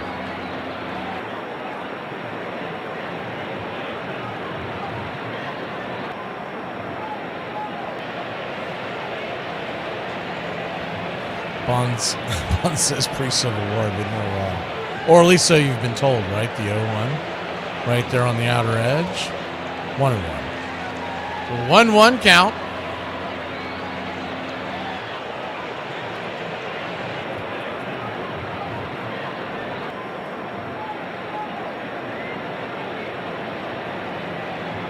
Brings it high and out of the zone. 2-1. This Fisher guy does a mini version of what Juan Soto does when a ball is made. Does that kind of like little shimmy, like he's showing off the pitcher. The 2-1 pitch inside. He does like a little quick step, like a dance step.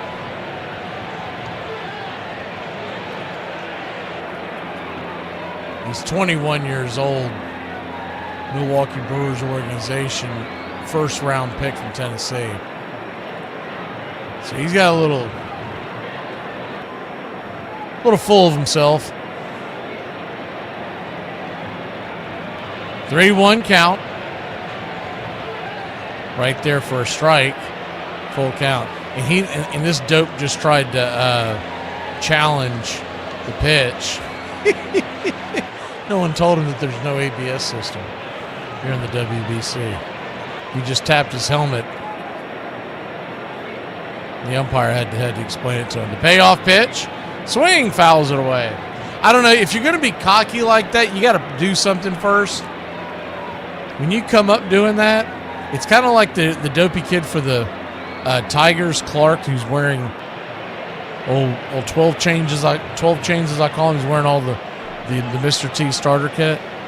3-2 pitch, rolls it softly over to first. Then that's going to be an easy out, and he'll be down once again. That'll end the inning. But not before Team Italy puts one on the board. It's 6-0. Mexico is going to see if they can try to rally when we return.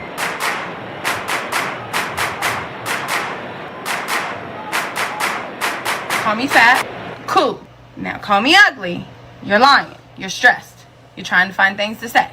What the hell is a sundress, and why are men so obsessed with it, man? I don't understand it. Because literally all I ever see is, can't wait for sundress season, can't wait for sundress season. Girl, what the hell is a sundress? I like a bit of fashion here and there, but I genuinely don't know what a sundress is. This is the career of Pete Rose. He got the nickname Charlie Hustle after he sprinted to first after drawing a walk in a spring training game. Mickey Mantle claims he got it after trying to climb a fence to catch a home run that was 100 feet over his head. In 1965, he led the league with 209 hits. It was the first of 10 seasons he would finish with 200 plus hits. That same season, he batted .312. This was also the start of 9 consecutive seasons of hitting 300 or better. In 1968, he won his first batting title. In 1973, he led the league in hits and batting average, which led to him winning his first and only MVP award. He was an integral part of the Big Red Machine, including both their World Series runs in 1975 and 1976. The 1976 club remains the only team since the expansion of the playoffs in 1969 to go undefeated. On April 29, 1978, he had arguably the best game of his career, going 5 for 6 and hitting 3 home runs off of 3 different pitchers. 6 days later, he became the 13th player in history to reach the 3,000 hit milestone. That same season, he would go on a tear, getting a hit in 44 consecutive games to tie Willie Keeler's National League League record. In 1984, while a member of the Expos, he joined Ty Cobb as the only players with 4,000 hits. That same year, he returned to the Reds and was immediately named player manager, the last one in Major League Baseball history. The very next year, he became the all-time hits leader when he singled off of Eric Shaw for his 4,192nd hit of his career. He retired in 1986 and would go on to manage the Reds until 1989. He currently holds or shares at least 18 different baseball records. Do you think he belongs in the Hall of Fame? Braves Country Radio, your home for the classic call of Braves Country Baseball.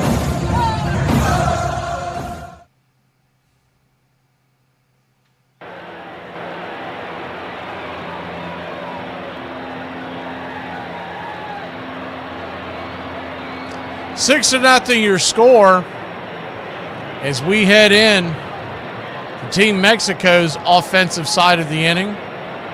Gordon Gracefo from Italy comes in. Double G.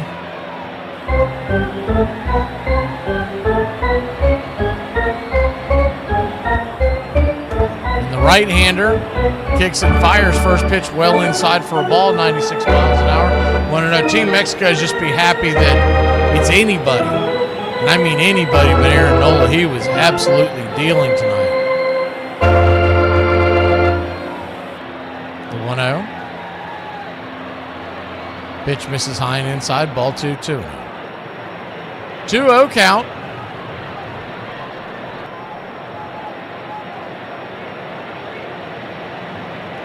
Joey Ortiz, 1 for 1 on the day. The pitch inside.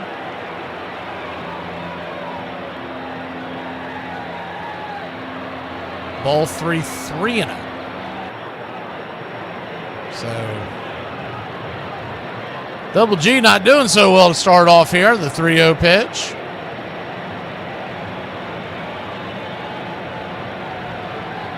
Just grabs the outer edge, 97 mile an hour fastball.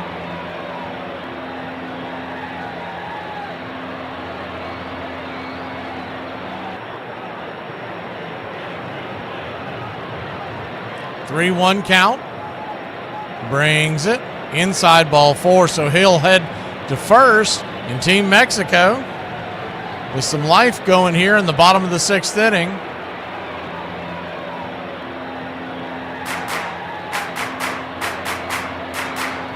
Top of the order, Jarren Duran. We know he can get into one. We saw that last night. Boston Red Sox, hard-hitting outfielder, standing at the plate, righty-lefty matchup. First pitch on the way, high and out of the zone. It's 1-0. And so that's going to get a mound visit from Durazio. I think the entire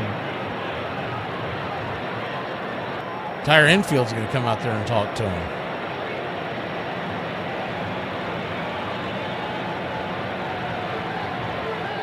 And Maestri, the pitching coach, is out there to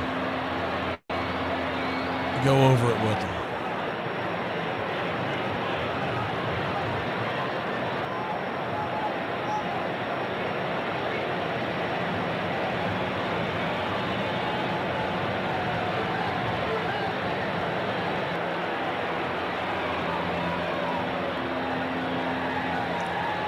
One 1-0 count, 6-0 your score, 1 on, nobody out.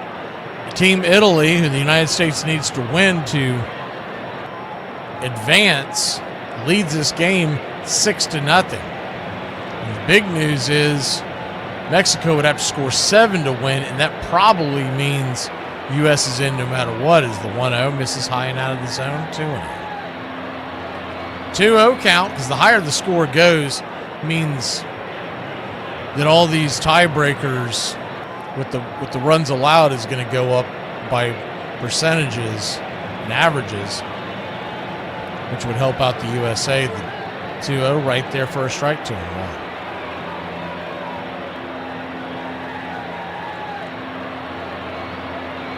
And now Mark DeRosa can sit back and say, see, I told y'all our ticket was punched. Y'all just didn't understand what I was saying. The 2-1 count.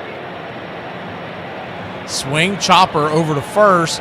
Vinny P fires it to second base. He'll get the lead runner, but that's it, and there's one away. Duran with way too much speed busting down the line to turn that one.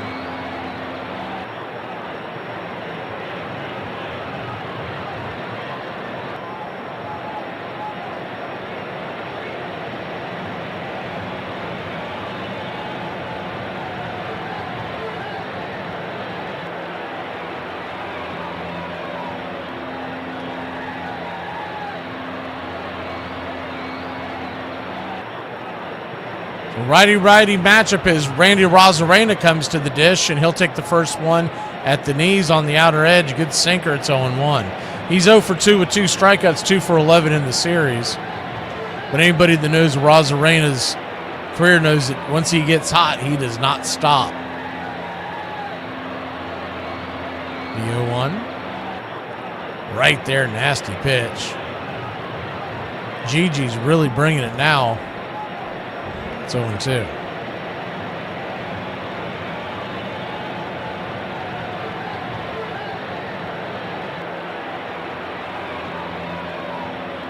The 0-2 count.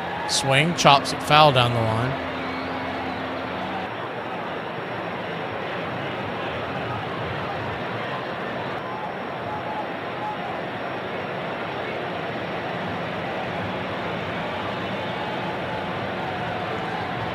Six to nothing your score. Runner at first, 1 out. The 0-2. Swing and a miss, strike 3. Got him. 2 down. Runner took off and is standing at second with no throw. 2 outs in the inning, so there is a runner in scoring position for Mexico.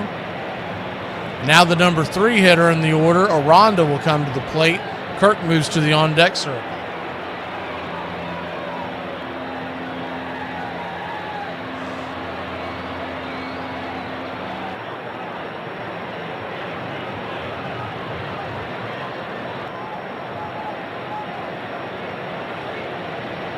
First pitch to Aranda is right there on the outer edge for a strike. It's 0-1. Righty-lefty. The 0-1. Gigi's going to step off the mound for a second as they reset.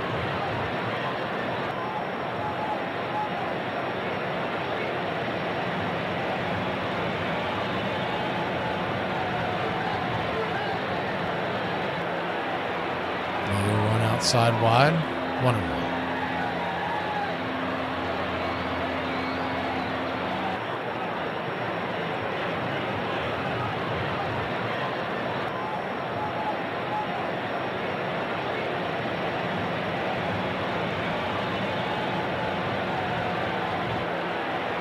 Swing and a miss at the nasty curveball. It's 1-2.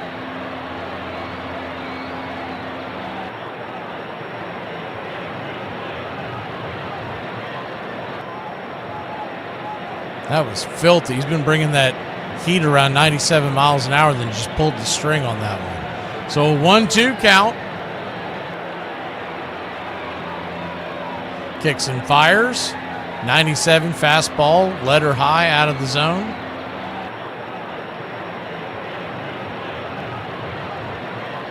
That'll even up the count at 1-2.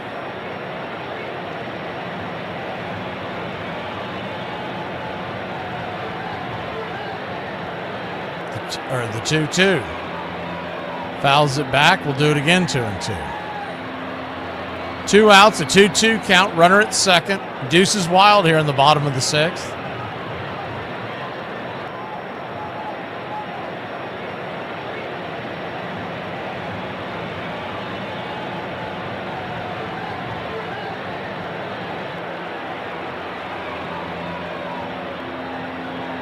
The 2-2.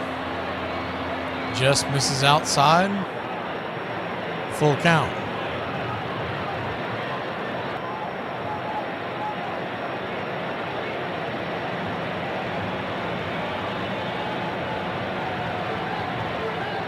The payoff pitch. High and out of the zone, ball 4, so he'll head to first.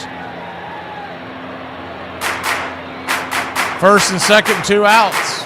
Mexico with something brewing here. Captain Kirk coming to the plate.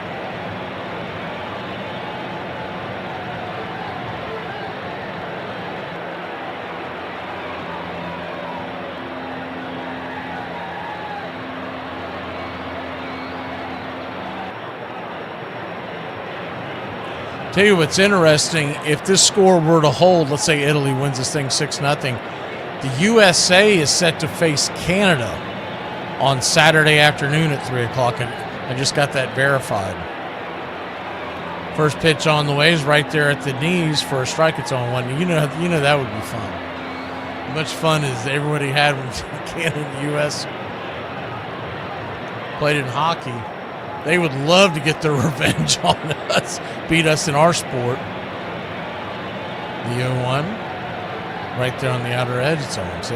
It's a shame that that's not the night game, but I get it. The reason why they're doing it that way is because Japan is playing Saturday night, which would be a morning game, mid-morning game Saturday or Sunday morning in Japan is the 1-1 pitch swing. Chops it over to short. That's going to be a 6-3 putout into the dirt, but a great scoop by Vinny P.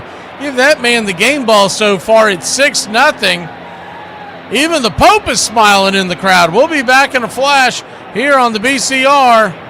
Italy over Mexico. Trying to get to the knockout stage. I need some meat, Tugay. The f*** I'm gonna do to rabbits? What's not clicking berry picker? Go get me a moose right now.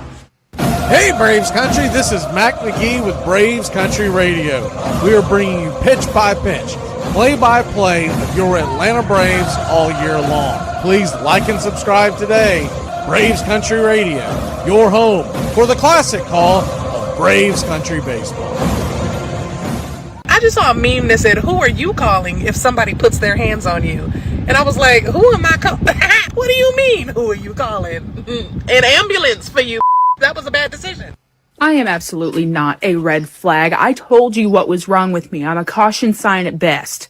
1961 may have been an expansion year in the American League, but it was the National League that was bursting with talent. This emerging group had won 8 of the previous 10 MVPs, and this season, the Pittsburgh Pirates hoped that their star, Roberto Clemente, would make it 9 out of 11. As far as his arm, there was none better. I've seen him take a ball off the fence in right field and throw a strike either to home or third base. He could hit with power. He could drive the ball as good as anybody. He could do it all. On his way to a batting title, Clemente would stay hot all year, but it would soon become obvious that he alone wouldn't be enough for the Pirates to repeat as champs or even compete with the National League star-studded squads like the San Francisco Giants, whose imposing lineup featured the monstrous Willie McCovey, the 1959 NL Rookie of the Year. Willie McCovey, stretch, ferocious, immense, powerful hitter. And Orlando Cepeda, on his way to leading the league in homers and RBIs, gave the Giants another dangerous young slugger. And then when you included the incomparable Willie Mays, it seemed almost unfair. He's the best player that I ever saw. You want to hit home runs? He did that. Steal bases? He did that. Throw you out? He did that. And he did it with a flair.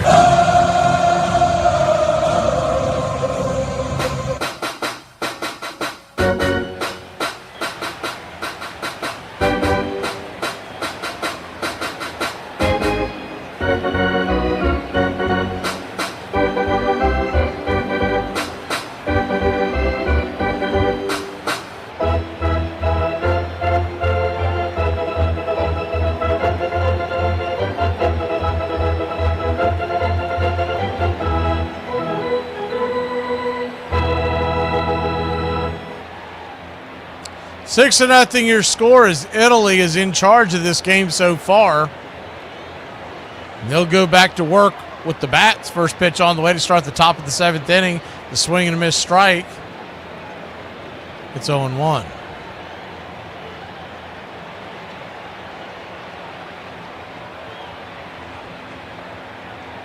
The 0-1 swing. Lifted by DeRozio down the right field line. Bending. Foul out of play. It's 0-2.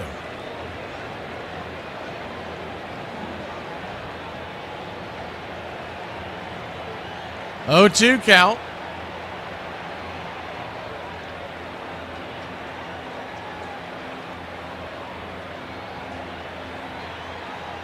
If Mexico loses, they're done, Iron Lung. If they score, the point is that the USA is pretty much locked in now, because Mexico is going to have to keep the score down and win. Now if they score, would they have to score 7 to win?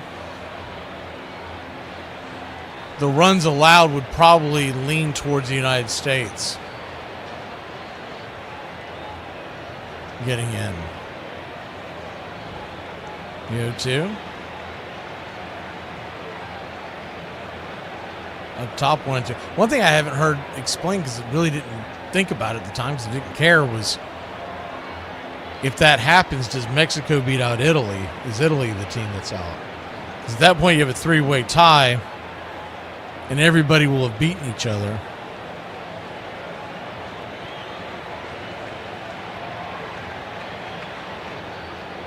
So I don't know if they beat out Mexico. I mean, if they beat out Italy, that I'm not sure of.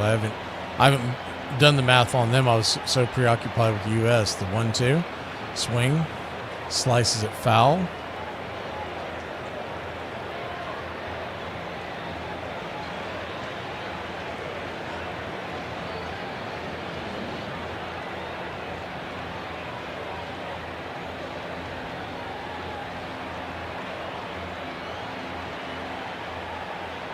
One-two count.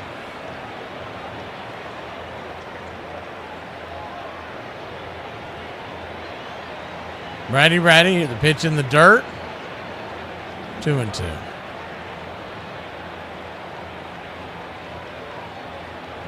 Vodnik coming in.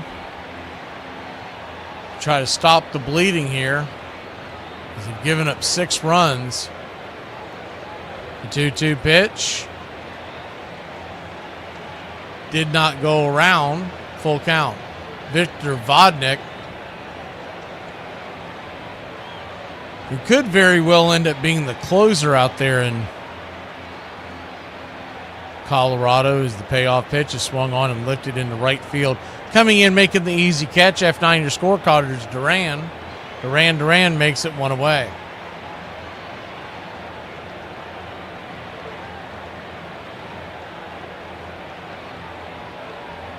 Vodnik was drafted by the Atlanta Braves back in 2018. 14th round overall.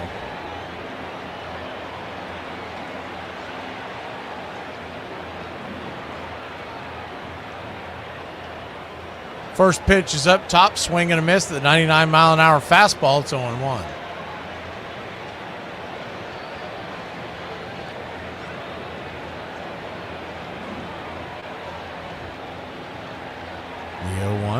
This is high and out of the zone, 1-1. Nori, who had a big base hit to knock in a couple, at the plate, standing on deck, top of the order. Go back to Antonashi and then Birdie. This is the 1-1. Way outside, wide, 2-1.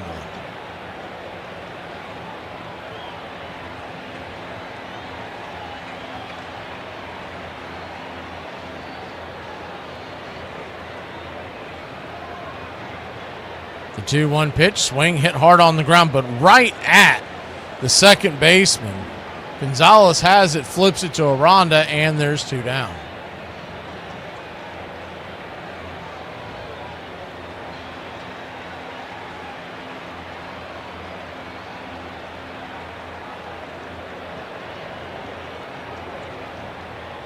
Vodnik was traded to the Braves, or traded from the Braves back in 2023. July of 23, a trade that involved left-handed pitcher Tanner Gordon and Pierce Johnson. You remember the Pierce Johnson trade? Well, Vodnik was a part of that trade. The Braves sent him to Colorado. The pitch on the way, swing and a miss, 1-1. He's got good velocity. His biggest question's always been his control and his command. Sam Antonashi digging in on the 1-1. Inside that ball, get him? Looked like it did get him. There was a late reaction by both Sam and the home plate umpire, but he is heading down to first.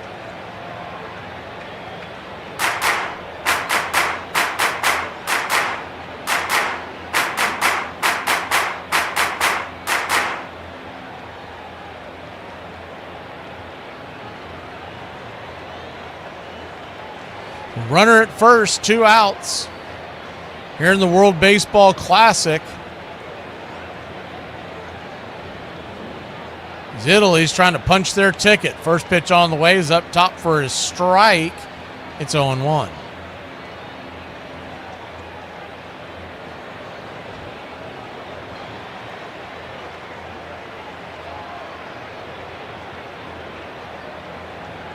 The 0-1. They're going to fire it down to first real quick and see if they can keep the runner close by, maybe catch him with his hand in the cookie jar, but Sam's underneath the tag.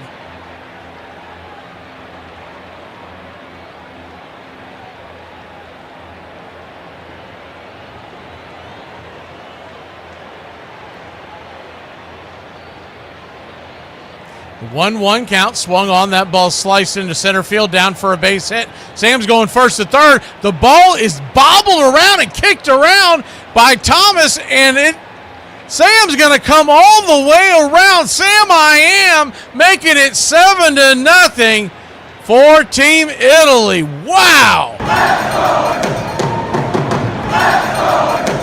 Alec Thomas. Man, Sam was flying on that play.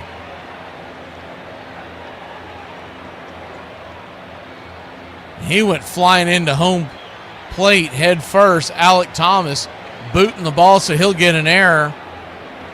It'll be a single, no RBI, but the run will score, and it's 7-0.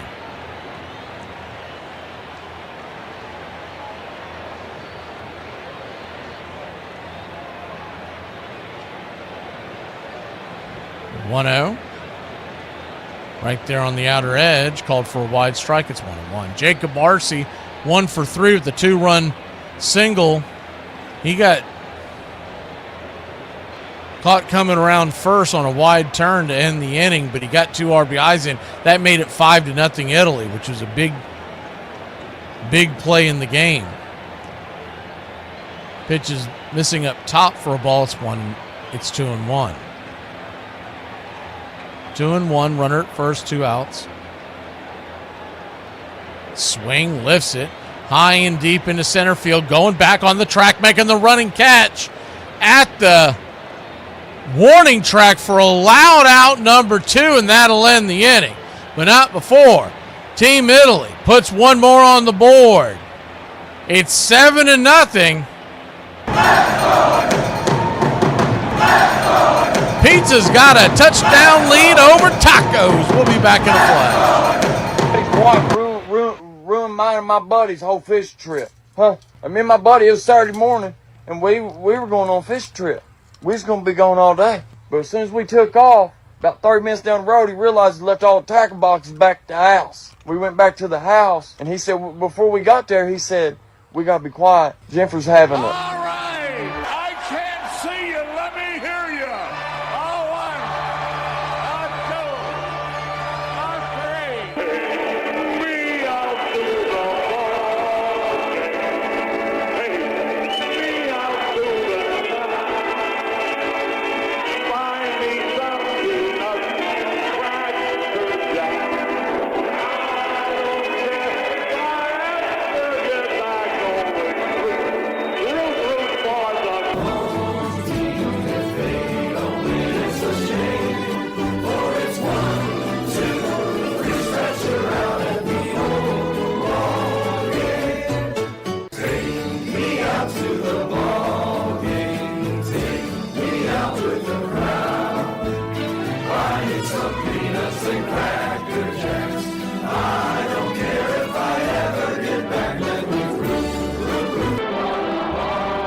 Welcome back.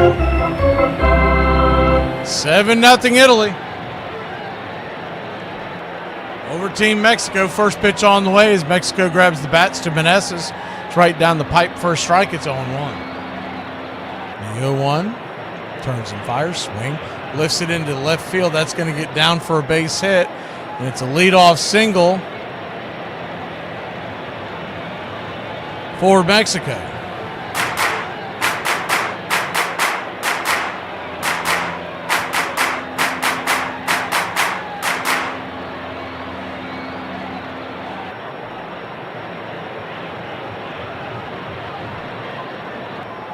Nacho Alvarez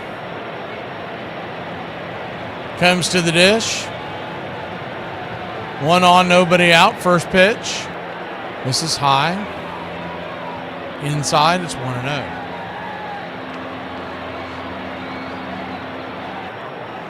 Double G back out there. It's at 20. This will be 27 pitches. Inside. Strike at the top corner. It's 1-1.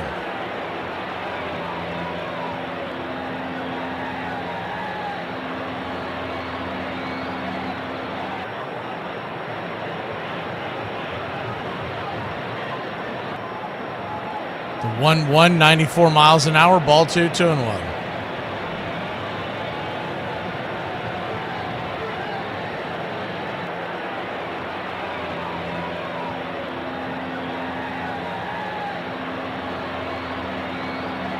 So a 2-1 count.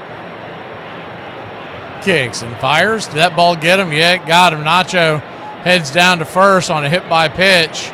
And Double G's unraveling here. It's 2 on, nobody out. And that's going to get a visit from the manager. I think we're going to get a pitching change. There's a right-hander warming up. Yep, Cervelli's coming out to make the change. We'll step away with them. It's 7-0, bottom of the 7th, here on the BCR. Italy trying to push their way and the USA in to this next round of the World Baseball Classic. Mac McGee and I, we're on the same team. The Country Club for Braves Country Radio. And we need more players. We need you to help us win the battle against hunger and poverty. You can sponsor Braves Country Radio. Teamwork is what The Country Club for Braves Country Radio is all about. And that's why we need you. For just $15 a month, Don't get greedy. Ask for $2.99. you can sponsor a child just like Braves Country Radio. I've been able to really help, Braves Country Radio. and it feels so good. It's so easy. Just reach out now and start sending your love around the world. The Country Club for Braves Country Radio. If you join our team, we really can bat 1,000. Mac McGee. Who's waiting for help? There's room on our team for you. Here's what you...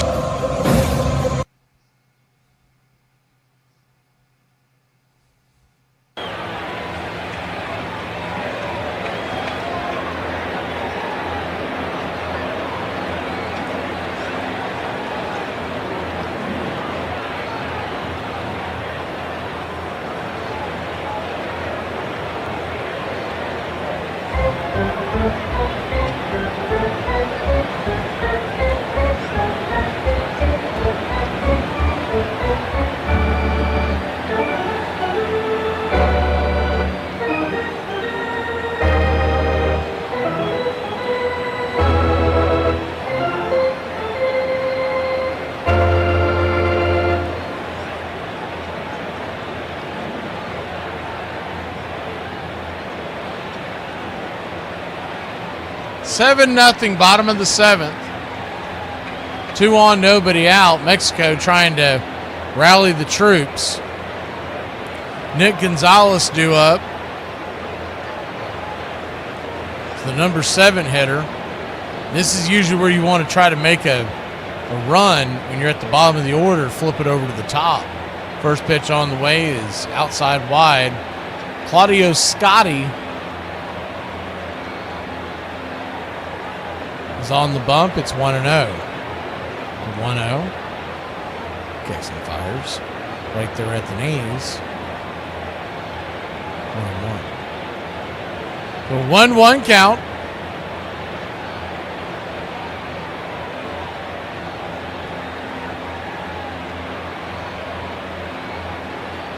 Swing.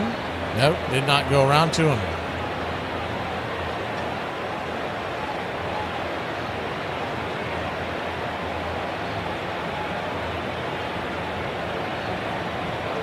The 2-1 pitch. Swing and a miss. Fastball 94 out of the zone. 2-2.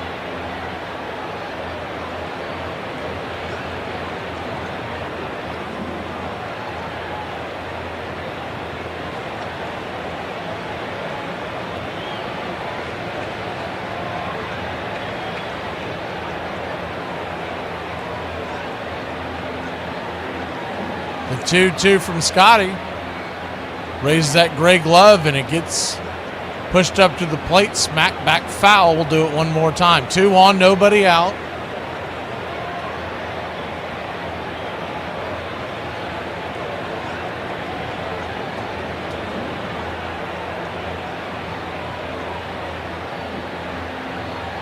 Righty.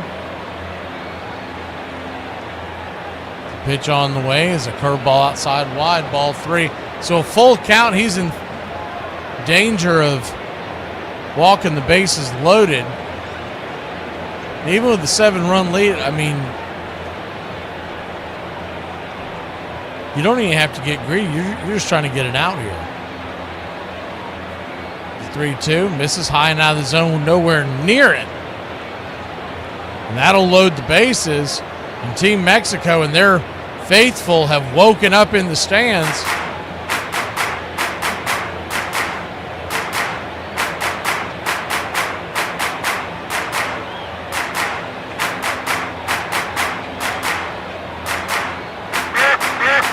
Ducks all over the pond. The bases are juiced. And Alec Thomas, the batter, first pitch on the way is a curveball down and in. It's 1-0. Thomas, the number 8 hitter.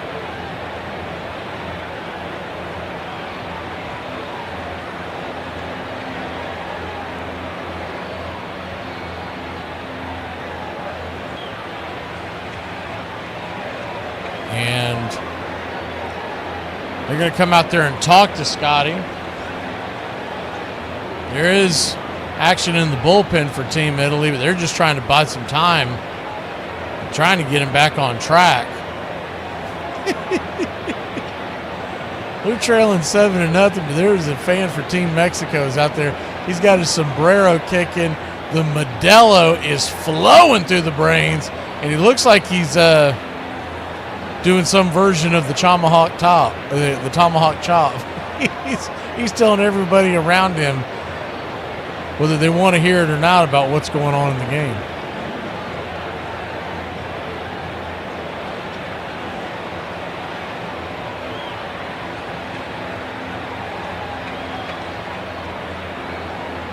So back to work here. The 1-0 pitch in the dirt, nowhere near the zone, almost hits Thomas in the leg as it bounces by. It's ball 2-2 and a. So Scotty, they need to beam themselves up a better pitcher out of the pen. Scotty getting beamed up does not work out. The 2-0 swing, chopper over towards first. Vinny Peace wisely grabs it, steps on the bag. A run will score for Team Mexico, and it's 7-1. But that all-important first out of the inning with the big lead is recorded. Smart play by Vinny P. See so many times player gets caught up in the moment and tries to make something heroic happen, like a double play or throwing it home. He said, man, just let me step on the bag. Rowdy Roddy Tellez is coming to the plate. One swing here against the right-hander. This big power hitter, oh, it could get interesting.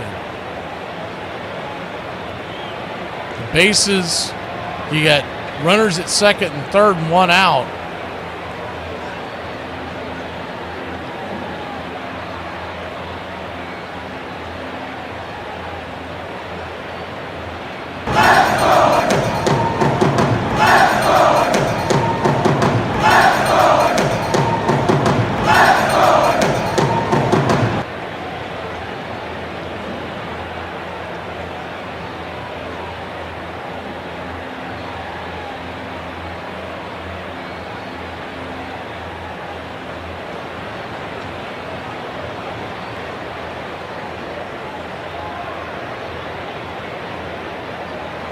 So here we go, Scotty versus Tellez. Righty, lefty. First pitch on the way. Swing! Lifts it high. Deep out of play. It's 0-1. Of course, with one out here, a fly ball is going to score a run, but Mexico's looking for a much bigger payday right here. Alvarez at third, Gonzalez at second. A single would most likely score. Gonzalez with very good speed out there at second base. The 0-1. Swing rips it down over to first, and that is going to be a line drive, L3 in your scorecard. Vinny P flips it over to second, but the runners are back and there's two down. He smoked that ball, but it was an atom ball.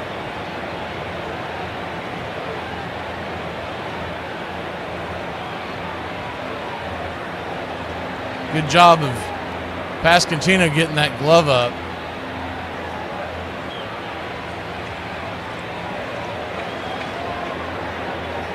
Scotty saw his three batters, and that's been enough for Team Midland.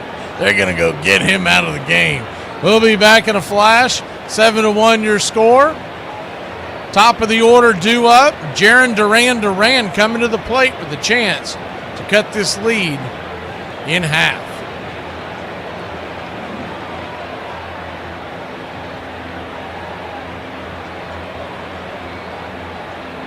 White people. Question. What does it feel like to be white? Average size package, my name's easy to spell, and I get sunburn when it's cloudy outside. Great white sharks are infesting Ireland. Well, one of them is. That's too many, though. St. Patrick, come back with your staff and tell them f*** off. It's very stressful. It feels like when there's a wasp in the room, but he wants to eat all the Irish people. The Irish have enough on their plate. We used to just have to worry about potato shortages and the English. Now we have to worry about potato shortages, the English, inflation, sharks. What's your man in North Korea at as well? I haven't heard from him in a while. He's a bit too quiet. With all this stress, it's no wonder I keep ordering takeaways I can't afford. What are you good at? Like eating and sleeping. Okay, and what are you not good at? Everything. I got friends that are like, you got a few good videos, you gained a bunch of followers, aren't you worried about your notoriety and getting hacked? Ha! I take all of my nudes with a Polaroid, so joke's on you if you're trying to get into my iCloud, suckers. While the Giants stars held bats, the Dodgers' big names were on the pitching mound. Don Drysdale was a proven force on the hill. And now, the blossoming of teammate Sandy Koufax gave L.A. a pair of aces. He was always plagued by control difficulties in the late 50s, and all of a sudden he found his control and he became just dominant. Blessed with a curveball that buckled batters' knees and a fastball that could be heard but not seen, Koufax started collecting strikeout victims in bunches. There's no question he was in a league of his own. There was just no chance. We had no chance whatsoever. He just blew us away. Join the Country Club today. Help support Braves Country Radio. Join the Country Club today. Jaron Duran takes the first pitch right there for a strike. It's 0-1. Runners at second and third and two outs. The score is 7-1, but a single here could turn this into a 4-run game, a home run, down to a 3-run game as the 0-1 swing fouls it away. It's 0-2. Italy wins. They punch their ticket.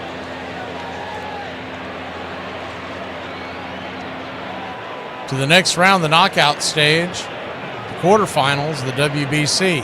That would send the United States there as well. Mexico wins, it gets a little more hairy. The U.S. should still be okay. Is the 0-2. Outside wide, 1-2.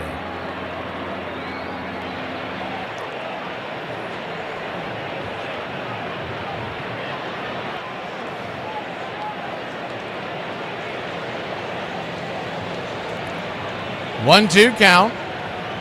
Check swing. Did he go around? They checked down the line. He did. Strike three. Duran. He gone. Italy 7, Mexico 1. We go to the 8th inning here on the BCR, and you know what that means. 106 miles from Chicago. We've got a full tank of gas, half a pack of cigarettes. It's dark, and we're wearing sunglasses. Hit it. It's happy hour. When wins become losses and losses become wins. You guys going to happy hour? Yeah? Yeah, I'll come for a couple. Just a couple though, not like last time. When buying a beer, don't make this mistake. Buying only one beer can cause a misalignment in your spine due to the uneven weight distribution. This can cause unnecessary back pain and potential spine issues. To prevent this, carry 2 beers, ensuring your body is balanced and proper health maintained. Okay. Let's get it! Hey! Afternoon, everybody. Put my pants on, one leg at a time. Guess what? I got a fever, and the only prescription is more. Ladies and gentlemen, we interrupt our program of dance music to bring you a special bulletin from the Intercontinental Radio News. You're in Braves country. Pregame Salad. They're making it laws where you can't drink when you want to. Pretty soon we're going to be communist country. Oh, yeah.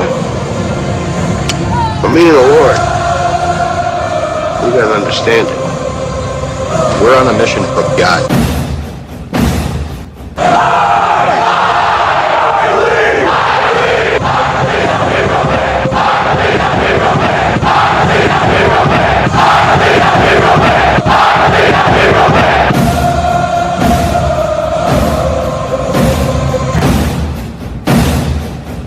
If you want to stop me, you're gonna have to kill me!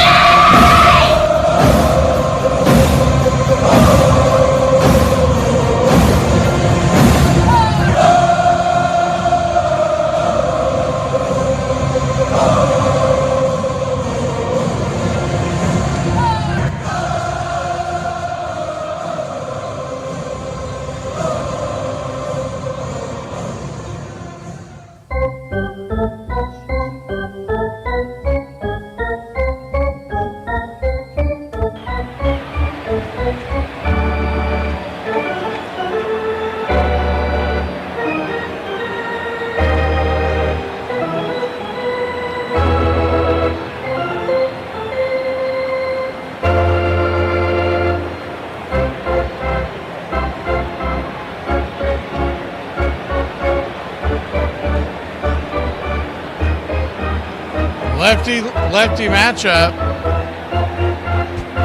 Vinny P versus the southpaw Robert Garcia coming out of the pen. We talked about him when he came on against the United States the other night. He's expected to be the closer for the Texas Rangers. Had a 2.95 ERA last year as the 1-0 fouls it away. It's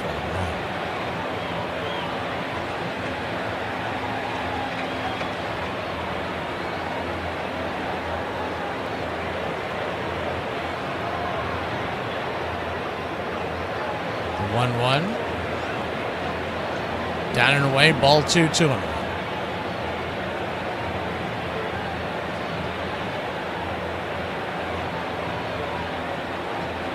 Two-one count.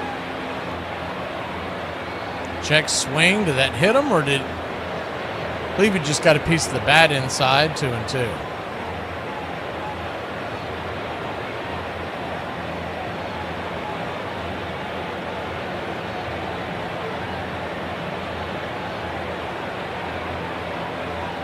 The 2-2.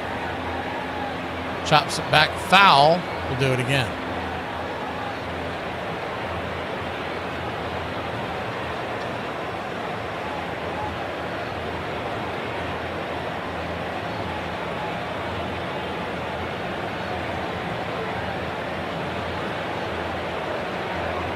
Garcia comes set, brings it just below the knees, full count.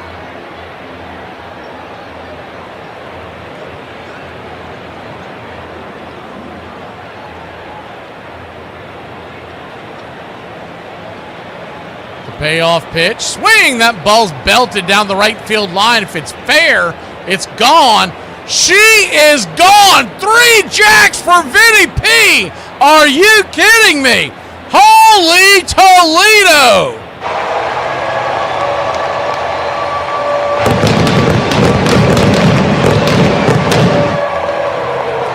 He's going to get a triple shot of espresso there in the dugout.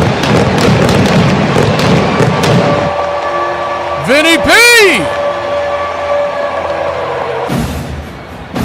Gonzo. First 3 home run game in World Baseball Classic history, and it's 8-1 Italia. First pitch right there off that is a strike at the knees to DeCenzo. It's 0-1.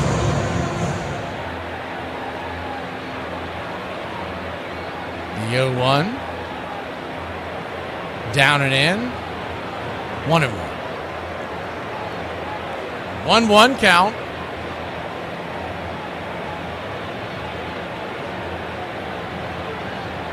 All 3 of those home runs pulled over the right-hand side as the 1-1 pitch swung on and slapped into right field. That's down for a base hit. And it's would say a leadoff single, but it's a single with nobody out after the leadoff home run. Another towering home run. All 3 of those home runs, if he's in his home park, they're all deep fly ball outs. Vinny P's going to try to get traded to Houston before it's all said and done. This park is built for him. Cagney and Lacey takes it into the box and takes the first pitch upstairs for a strike. It's 0-1.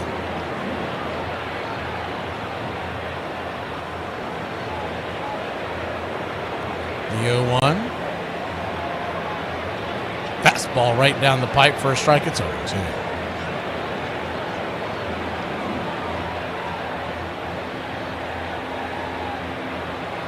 Eight to 1 your score, top of the 8th inning. The 0-2. Swing and a miss, strike 3, blew it right by him. 1 away.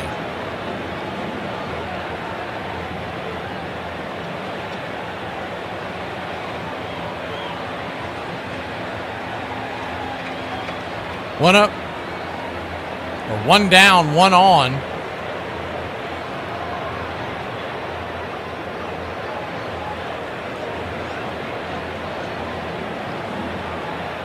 First pitch to Fisher, lefty-lefty, is down below the knees for a ball. It's 1-0. They continue to call these very, very short zones.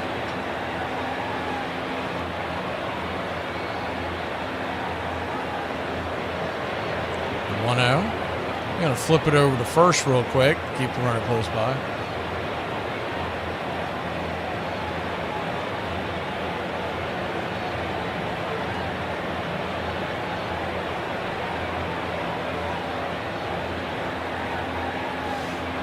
One 1-0 count. Dixon fires, swing and a miss. It's 1-1. World Baseball Classic, we'll have it Friday night, doubleheader on Saturday, and then Sunday night, Monday night, Tuesday night, all here on the BCR. Tomorrow night, it's Braves versus Pirates spring training baseball. 5:45 will come on the air as the 1-1 swing and a miss inside. It's 1-2.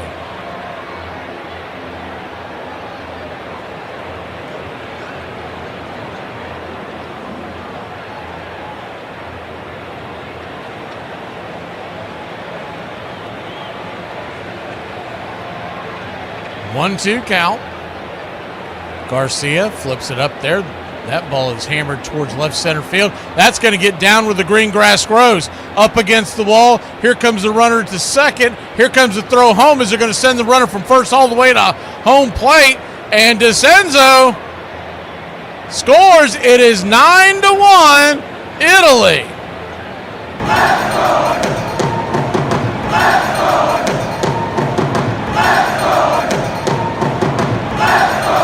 Hard grip by Fisher. He went shopping in the gap. Came up with an RBI. They got that deep indention there in the left center field outfield wall, and if it doesn't play off the carom perfectly for you, it kind of deadens there, which it did there, and Thomas had to charge the ball. He was waiting for it to come off the wall like most walls would play in Major League Baseball. They got that padding there. If it doesn't hit just right, we've seen it all weekend long, it'll just kind of roll off the top, and that enabled Italy to score that next run. We're going to get another pitching change. We'll be back in a flash. It's 9-1 Italy as they're trying to send themselves and the USA to the quarterfinals. Hello again, everybody. This is Harry Carey at Wrigley Field. The wind is blowing out at 17 miles an hour. It's 46 degrees. Not exactly ideal baseball weather, but nevertheless, there will be baseball. I think that, to be very honest with you, I do believe that we should have rightly believed, but we certainly believe that certain issues are just settled. Is Hello Kitty a cat? Yes. So Hello Kitty is not a cat. What? She's actually a little girl, born and raised in the suburbs of London. She has a mom and dad and a twin sister, Mimi, who's also her best friend. What the f*** are you talking about? Is Hello Kitty trying to gaslight us? She has whiskers and cat ears. Why did you just accept what she said? Y'all, the receptionist at the dentist's office just looked at me dead in my eyes and asked me if I'm going to be available for my next appointment 6 months and 12 days from now. I don't even know what I'm doing tomorrow. Name one thing that you should remember when practicing patience. That I am an adult and would be charged as one. I have no idea how my statement got out. Well, that's bull. One team that seemed unlikely to blow the National League away was the Cincinnati Reds. The Reds hadn't won a pennant since 1940 and had finished 1960 28 games out of first place. From the outset of the 61 season, however, it was clear things were going to be very different in Cincinnati. Reds pitchers Bob Perky and Jim O'Toole started winning, and the team got an unexpected boost from a newcomer named Joey J, who had won just 9 games with the Braves the year before, as he became the unexpected ace of the staff. And if any of the runner at first, or runner at second, 1 out, 1-0 count as Ramirez comes in to face D'Orazio. D'Orazio, the number 8 hitter, takes it inside. Curveball misses high and inside. It's 2-0. Over 300 ball games here on the BCR. Please smash that, subscribe, and set your alert so you never miss a game. The 2-0 swing pops it back foul. 2-1. What we're adding this year that we have never done before is we're doing 2 to 3 double headers a week, day-night double header. So it'll be all of your Atlanta Braves broadcast, but then 2 to 3 double headers a week featuring out-of-town matchups. The 2-1. Inside, check swing, foul, 2-2. Opening night, we've got Giants and Yankees. And opening day, it's a doubleheader of Red Sox versus Reds and Cleveland versus Seattle.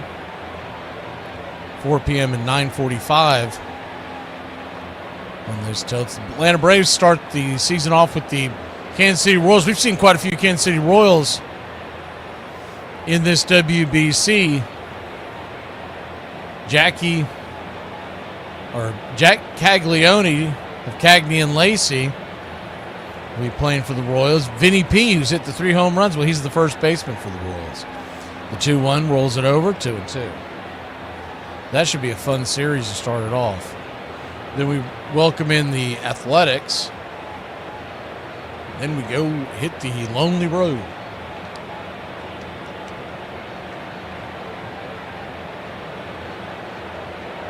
Two count. So much better than starting the season off last year on the West Coast against the Dodgers and the Padres without even a day off.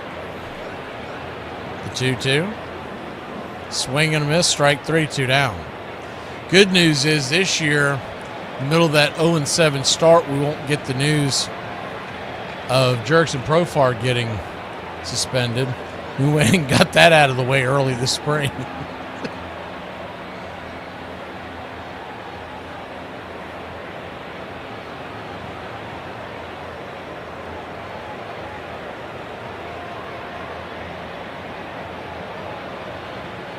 Nine to 1 Italy. Runner at second. 2 outs. I didn't even think about it, but we're on the cusp of a possible run rule here. If Italy were to hit like a 2-run shot here, they could end the game at the bottom of the 8th. Which is another dumb reason why they've got that whole... It doesn't make sense the way their tiebreakers are set up.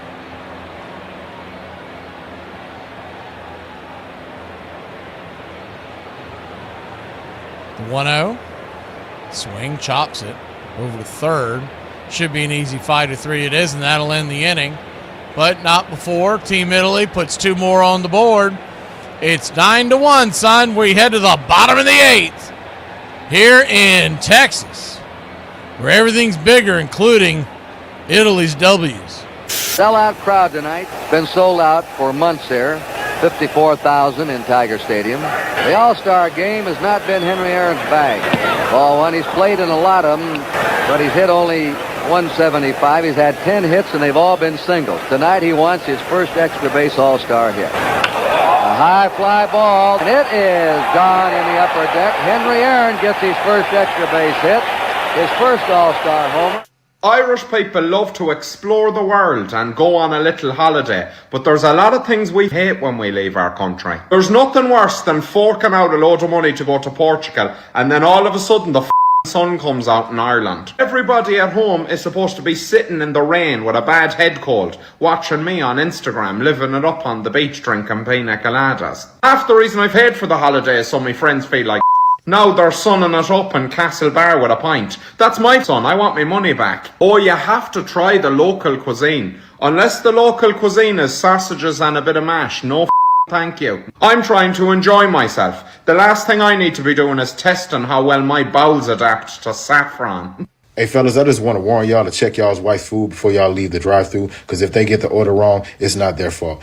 It's yours. There was no doubt who was having the greatest influence on the Reds. Frankie was fearless, and he was an intimidator. He wanted to intimidate everybody. Frank stood right on home plate, and his elbows were right over top of home plate. But one thing about Frank, if you pounded him in, if you hit him, if you knocked him down, he was going to get up and make you pay for it. He would take one off of the arm. You could not move him off of the plate. He just would battle you and battle you and battle you, and he would not give. The season was just heating up, and the Reds were going to be a team to be reckoned with. Your home for the classic called Braves Country Baseball.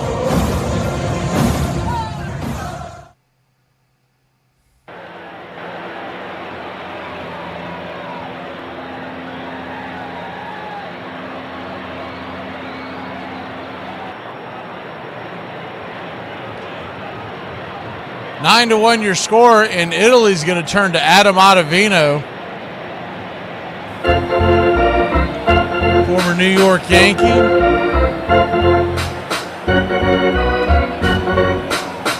Started his career in the Colorado Rockies. He is the guy that famously said he would strike out Babe Ruth on 3 pitches when he first came to the Yankees, and then proceeded to just get his head knocked around all summer long. And the Yankee fans were like, you moron. First pitch on the way is high and out of the zone for a ball. It's 1-0. I remember when he first heard that quote, when he first went over to New York, I was like, what is this idiot doing? And then he just started off horrifically, the 1-0. Way outside wide, 2-0.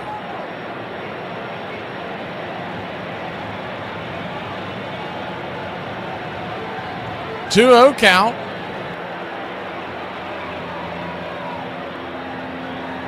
Way outside wide, 3-0.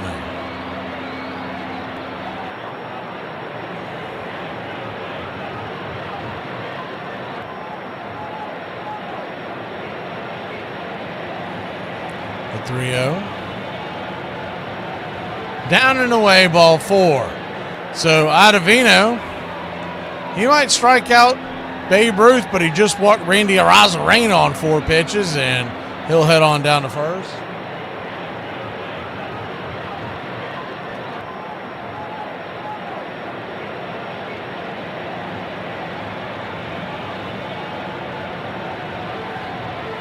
Rhonda comes to the plate. 1 for 2 on the day. First pitch upstairs for a strike. It's 0-1.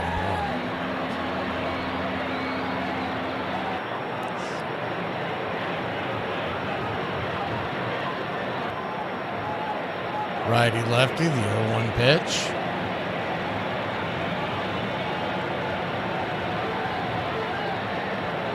It's the slider inside for a strike. It's 1-2.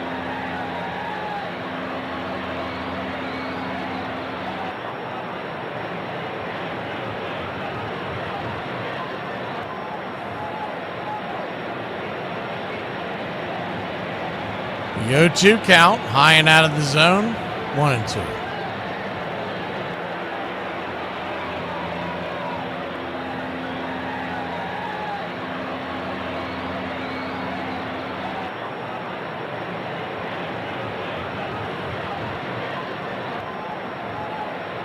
The 1-2 pitch. That one misses inside, 2-2.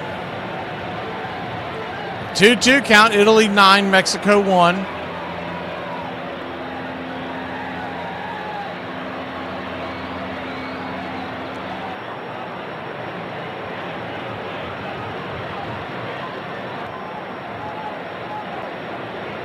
Adam Ottavino comes set and brings it. Nowhere near the zone, 3-2. What made it more funny about Ottavino saying the ridiculous thing that he said about Babe Ruth, he was born in New York. New York City. The payoff pitch. Upstairs, caught looking, strike 3. Rhonda doesn't like it, but that was a strike all the way. 1 down.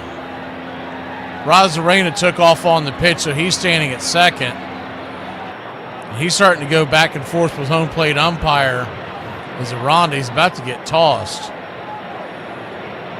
But as much as these umpires have pinched and pinched and pinched, that was a strike. I mean, that was right down the heart of the plate. It was belt high. It was absolutely over the plate. And with 2 strikes, even if that pitch was 2-3 inches north, you got to swing. You can't leave it into the hands of the umpire. First pitch on the way, right there for a strike. It's 0-1. That's someone just using an excuse because they had already predetermined in their mind at some point that they couldn't pull the trigger and swing at that. Now they're looking to get bailed out. The 0-1. Kicks and brings it. Swing, pops it up. Curtin gives it a ride, but it'll go foul out of play over on the third base side. 0-2.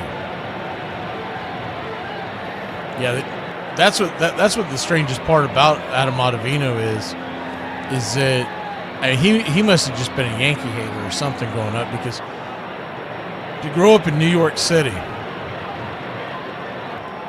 and went to college at Northeastern, so he spent his entire first part of his life right up there in the northeastern part of the United States. Is the 1-2 outside wide.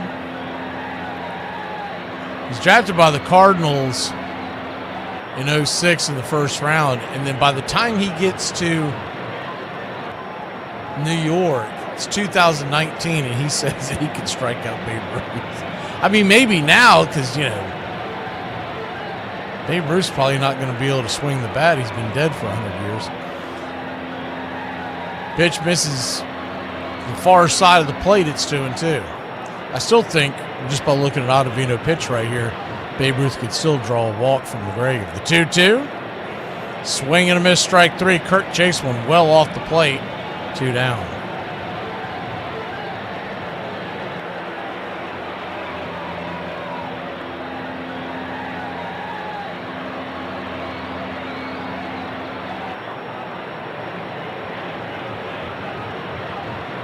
Welcome in, BA.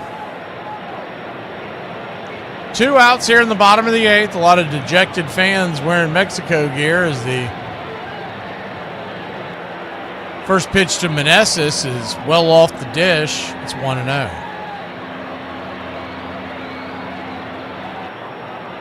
1-0. Brings it outside wide 2-0.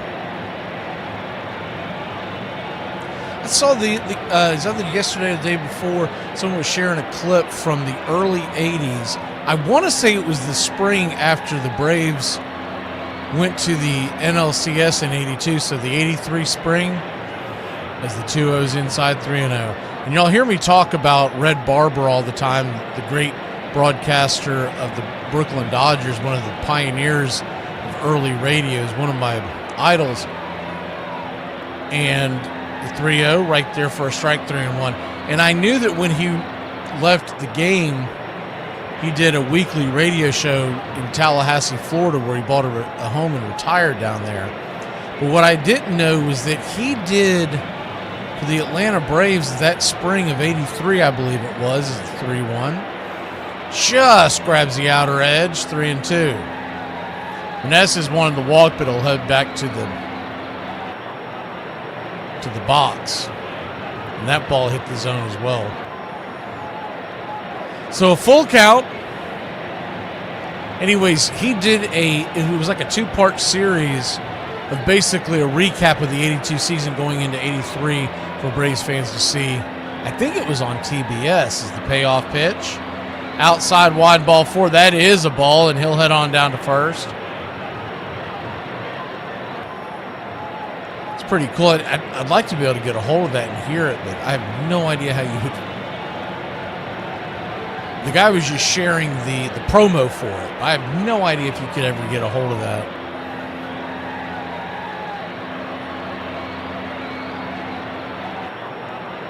It sounded like as the first one to Nacho Alvarez is down and away for a ball, it's 1-0. But it's almost like they did a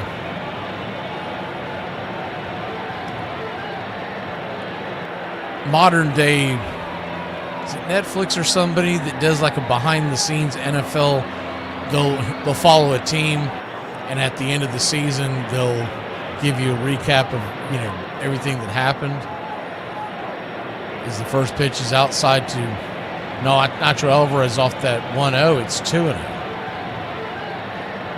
2 on, 2 out, the 2-0 count inside, hit him. Bases loaded.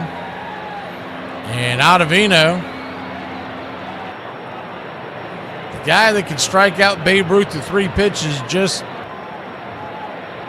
sent Nacho Alvarez to first, loading the bases. So Ottavino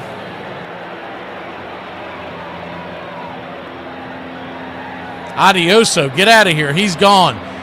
Cervelli's going to make another pitching change. We'll be back in a moment. Gonzalez the batter. The bases are loaded. Trailing 9-1, but sliver of a hope is open. We'll be back in a flash to see how this plays out. Ducks all over the place. People who text without emojis, are y'all okay? No, I mean, really, are you okay? Because you're texting like you have a BlackBerry from 2005. Okay, we use emojis nowadays. I feel like anytime someone don't use an emoji, they're mad at me. So you need to stop. You're making me have to up my Lexapro. This is the career of King Kelly. It was easy to identify him after a game, considering he often toted his pet monkey on his shoulder. He would do whatever he could to prevent a run. He is the first catcher on record to throw his catcher's mask in the base path in order to trip up the runner who was coming home. One last one for the road. During a tie game, he tracked down a long fly ball, leapt high in the air, and let out a scream before recording the out. In the dugout, one of his teammates asked for the ball, and he responded with the, "How the hell do I know where the ball is? It went a mile over my head." Court is adjourned. King Kelly might be one of the best tricksters in baseball, but he most definitely wasn't the last. Y'all, I never realized how boring my life is until somebody asked me what I like to do for fun. So you mean to tell me when a baby crawls across the floor to get a bottle, it's cute? But when I do it, I need a intervention? Ground ball to the right side, speared by Phillips.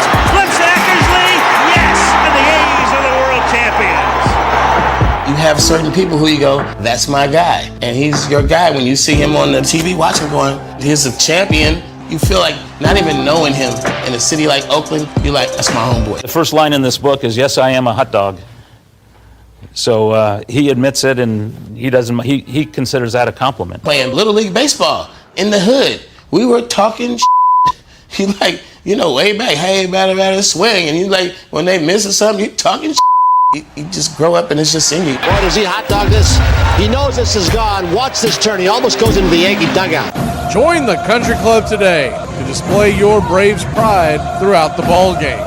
Help support Braves Country Radio. Join the Country Club today. We're back to the action. Gabriel Quattrini on the right-hander with the bases loaded. Ornelas at the plate, the left-handed bat. It's 2 outs. One swing could cut this lead in half. It's 9-1. Italy. First pitch on the way is a 92-mile-an-hour four-seamer right there on the inner track. It's 0-1. Ornelas is 1 for 2 in the WBC, and it is a home run. Swing lifted, high and deep into right field. Underneath it is Caglione, and that'll end the inning. So Mexico with the chance to put a dent on the board. They came up snake eyes. We'll head to the 9th inning. 1 inning away from USA moving on. Hey, I don't know who needs to hear this, but you probably should open up that 24-pack of water bottles that's been sitting in the kitchen by the fridge and start drinking them before they go bad. Dad? Yeah? When is it okay to use violence against another person? How about anytime your idiot son comes up to you filming you with a camera? Start with that. Dad, come on. Be for real. I don't know. When you're getting attacked, you need to defend yourself, I guess. And what? You want me to list every situation where violence is okay to use? Can't do that. Why are you thinking of violence anyway? Because, I get so mad at people when they attack others. It makes me want to kick down some doors. Okay. Well, why do you say it like that? I'm not capable of getting mad? You're capable of getting mad. I just don't see you as the type of guy who's kicking down anybody's door. Why not? Well, I don't know. A few days ago, you got upset and flustered at the gas station and went into panic mode because you couldn't open up a bag of Doritos. Not very intimidating. Dad, I can be intimidating. Your own dog doesn't even listen to you when you're upset, so no. Look, you didn't even need to bring up the Doritos incident. Ugh. Later we're going to have to take one of those forced happiness family photos that come in the restaurant's tacky frame. Yo, I talked to all 13 of your fans. They said it's okay if you lose today. Ball! If the New York Yankees were going to make a run at a title in 1961, they would need someone to help Mickey Mantle. That someone, most all observers agreed, had to be Roger Maris. The Yankees had traded for Maris prior to the 1960 season, and he had rewarded them by winning an MVP while often protecting Mantle in the lineup. It was the first year of Mantle and Maris together, Roger having come over from Kansas City. And I think Roger Maris allowed Mantle to finally have a guy on his own team batting behind him who would take a lot of the pressure off Mantle to win every game. This year, it'd be Mickey's turn to take the pressure off Roger, as manager Ralph Houck had Maris bat in front of Mantle, with Mantle now protecting him. Maris would get a steady diet of fat pitches to choose from.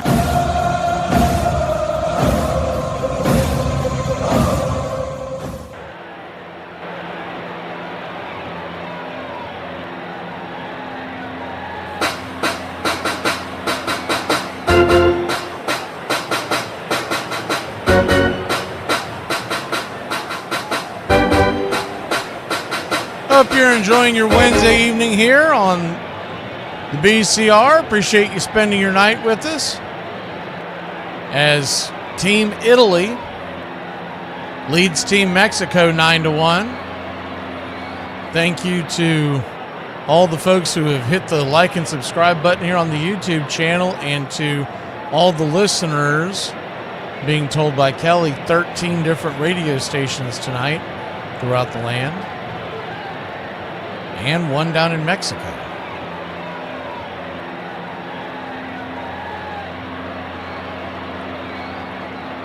Righty-lefty matchup as Antonashi's coming to the plate. As the first pitch on the way is right there at the knees for a strike. It's 0-1.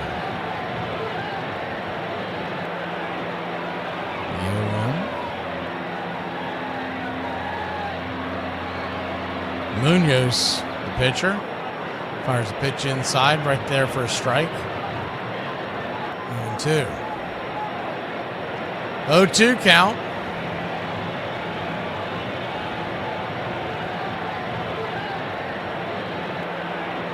Andres Munoz, closer for the Seattle Mariners. A little surprised we haven't seen him earlier. Was he 0-2 in the dirt? 1-2. Guess they're just holding on to him, hoping they could get the lead somehow. The 1-2 pitch. Swing chopper over the head of Munoz. Charging it, firing it to first on a 6-3 putout. Nifty play there by Ortiz to Aranda. One away.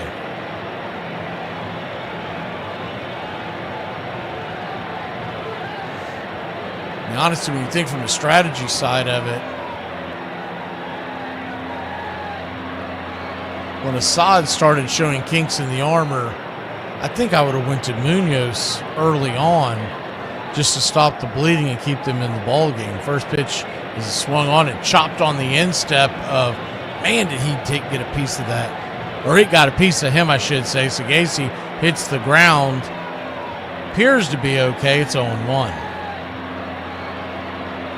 Walking it off a little bit. Looked like he got him on the instep on the left foot.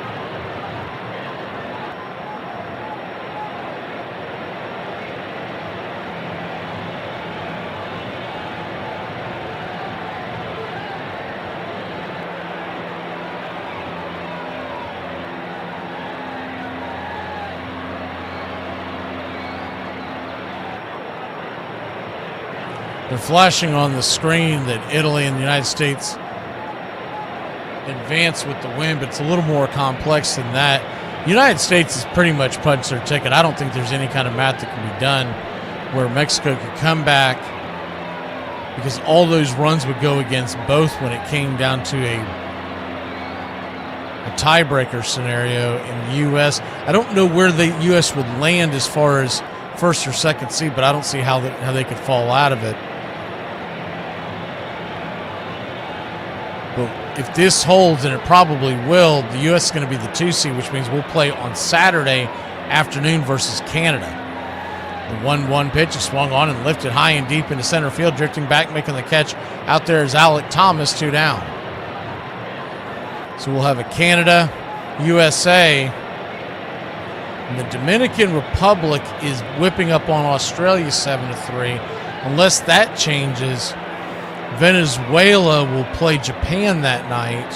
So we'll have a doubleheader here on the BCR. And on Friday, the Dominican Republic will play Korea. Is the first pitch to Marcy's upstairs for Baltimore now. That is at 6:30, and I believe that's the game we're going to carry. The other one's going to be Italy versus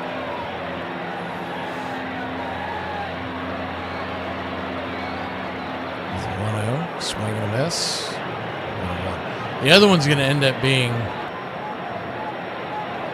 Italy versus Puerto Rico, but I have to double check it, but I believe we're locked in to where if it's Korea versus Dominican Republic, that's the one they want us to bring.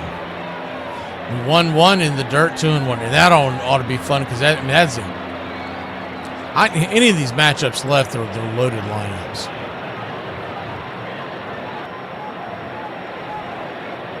But you could make a strong argument as the 2-1 pitch, outside wide 3-1. That even though the U.S. is getting the 2 seed, they're getting the more desired matchup of Canada over Puerto Rico. 3-1 count. Upstairs for a strike. But the way this Italy team has been playing, I don't see Puerto Rico beating Italy either. I think Italy's going to march on to the semis. The Puerto Rico team, they're not as loaded as they normally are, because there were a lot of guys that couldn't get covered by insurance this time around. The full count. Swing, fouls it away.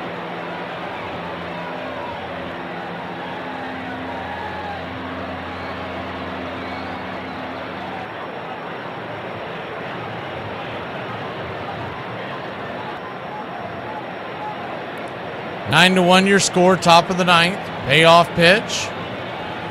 Misses high, ball 4. He'll hit down to first.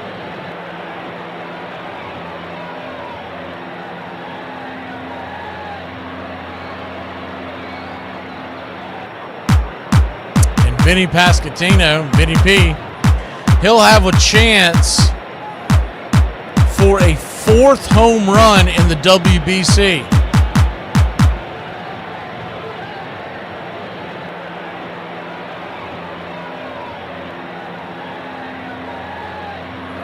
First pitch on the way is high and out of the zone for a ball. It's 1-0.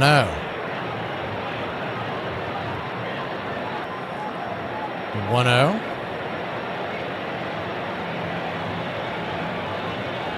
Vinny P, 3 for 4, 3 home runs in case you're just joining us. 1-0 down and away, ball 2-2. All 3 home run solo shots and all 3 homes just sneaking over the right field wall. The 2-0, down and away, 3-0. And this will probably get a chorus of boos if he doesn't bring one to the plate. Guys, a chance to hit 4 home runs and you're pitching around him. I don't think Munoz is intimidated by him as the 3-0 pitch. Nowhere near the zone, ball 4. And that is definitely going to get some boost from the crowd. You can see them launching quite a few boos as they wanted to see him go yard, or at least have the opportunity to go yard.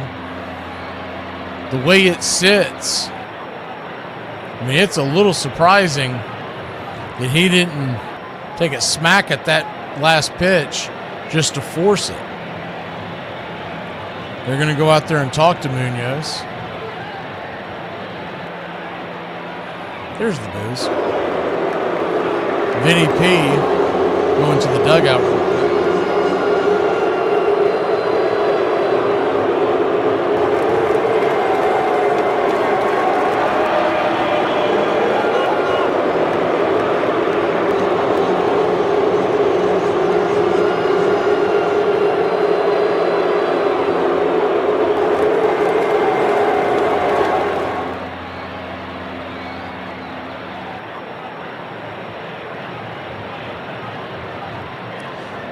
There is a left-hander warming up in the pen. Runner at first and second, 2 outs. First pitch on the way, down and away. It's 1-0. Where's Munoz? He's at 19 pitches. I think win, lose, or draw, this will be his last batter. 2 on, 2 out, the 1-0. Inside, almost gets him. 2-0. He's just lost control here. It's midway through the spring, and this could just be a fatigue thing for Munoz. Not quite stretched out yet, ready for the season.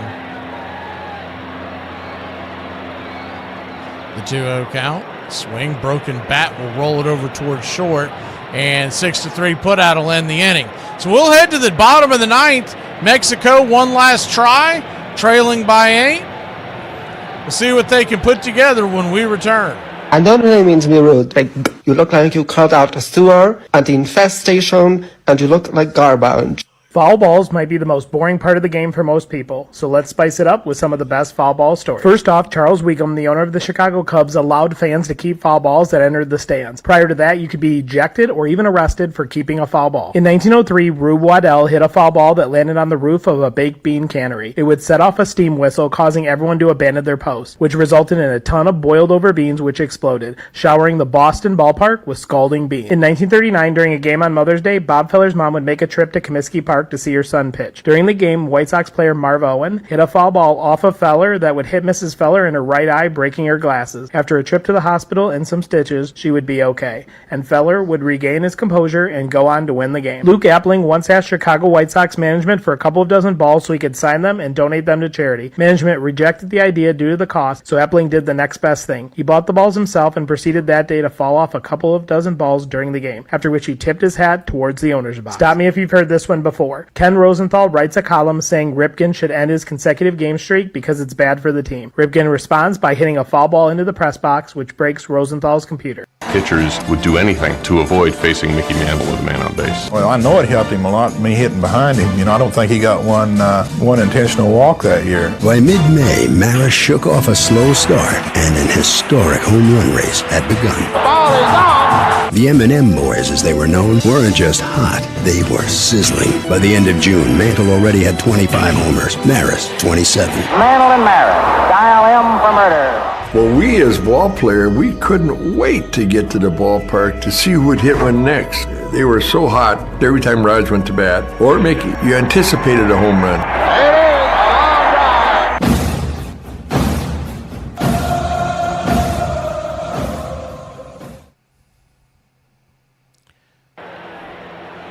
Welcome back.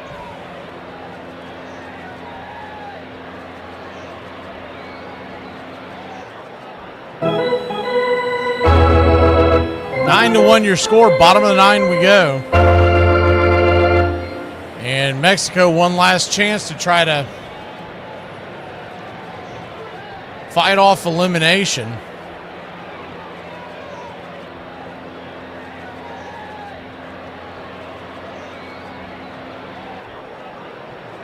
USA looking to punch their ticket as well. This score holds. USA's heading to Saturday to face Team Canada. Alec Thomas leads it off. Righty-lefty matchup. First pitch on the way from Quattrini is off the plate wide for a ball. It's 1-0.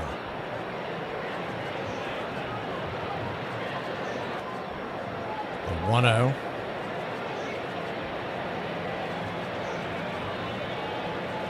Swing, slices it foul.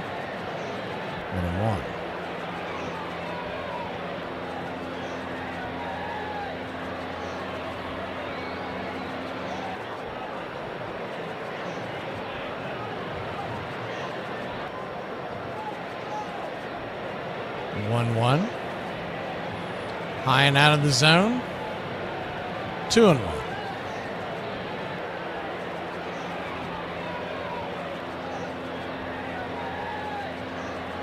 2-1 count.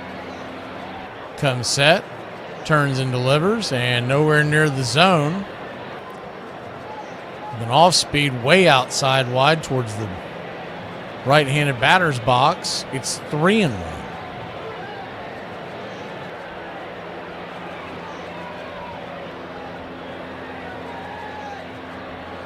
The 3-1 pitch. Swing. Lifts it. Into right center field, drifting over the center fielder. Jacob Marcy squeezes it. F8 in your scorecard. One away.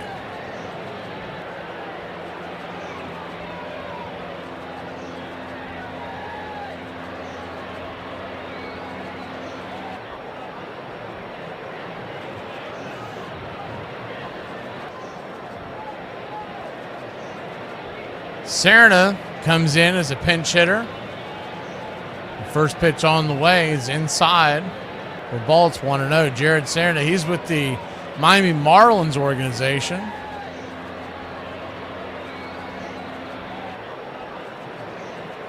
And 1-0. Chops it foul, 1-1. 23-year-old. He is 5'7", 174 pounds. 23 years old out of Guaymas, Mexico.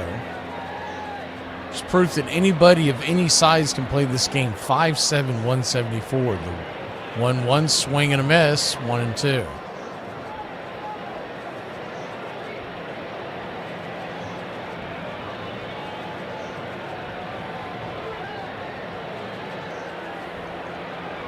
Italy 9, Mexico 1.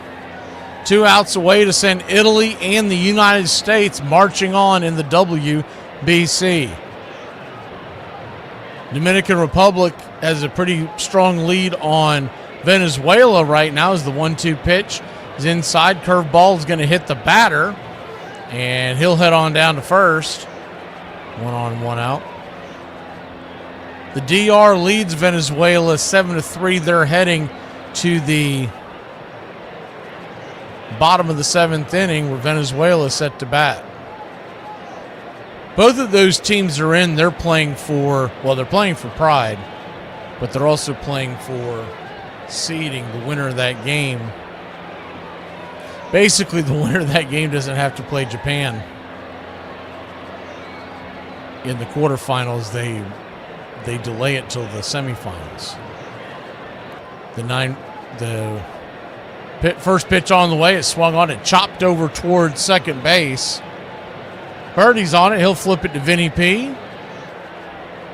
4-3 your scorecard, and there are 2 away.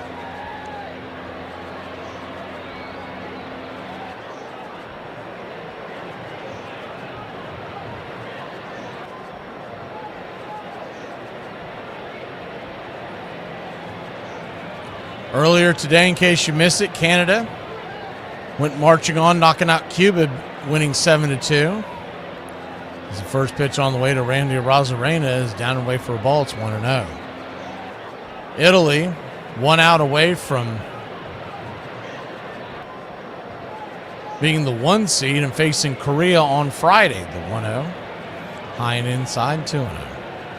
So like I said before, though, you wanted to win the pool. Honestly, if you look at the way it fell, I would rather face Team Canada than Puerto Rico. Doesn't really matter because whoever the better team is, you would have to face in the next round anyways. Is the 2-0 pitch. Down and away, 3-0.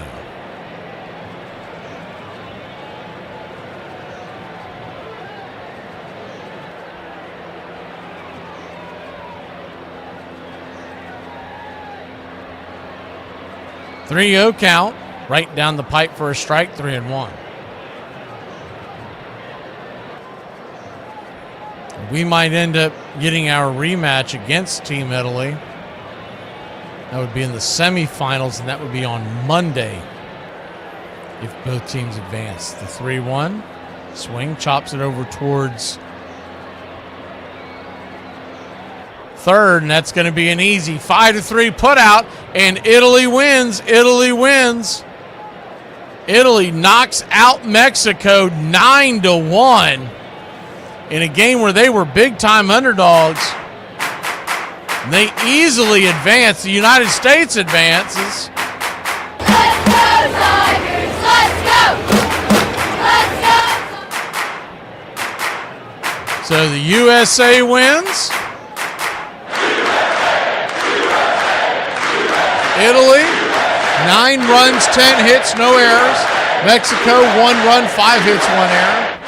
Valiant effort by Mexico. I thought they played a pretty good overall WBC. Just laid an egg tonight with the pitching. Italy marches on, tip of cap to them to be able to get the number 1 seed, and they get to play Puerto Rico on Friday. We'll face Canada on Saturday. We'll have all the action here on the BCR. Tomorrow night, we're going to step away from the WBC and bring you Braves versus Pirates. 6 o'clock first pitch. We'll see you then. Y'all have a great one, Braves Country.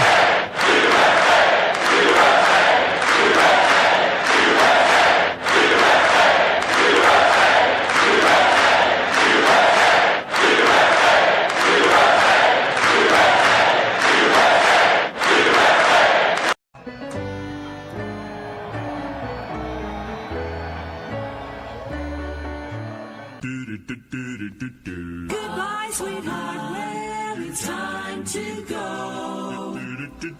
We're back tomorrow with another show. Well, unless we're fired, we'll talk to you then. Goodbye, sweetheart. Goodbye. Goodbye. Guys and gals, it's time to go. We'll see you on the next show. Same bat time, same bat channel. It's closing time, y'all. You don't have to go home, but you can't stay here. Have a great one. On your way out, please like and subscribe, and don't forget to tip your favorite bartender. We'll see you. I'm Mac McGee, signing off for Braves Country Radio.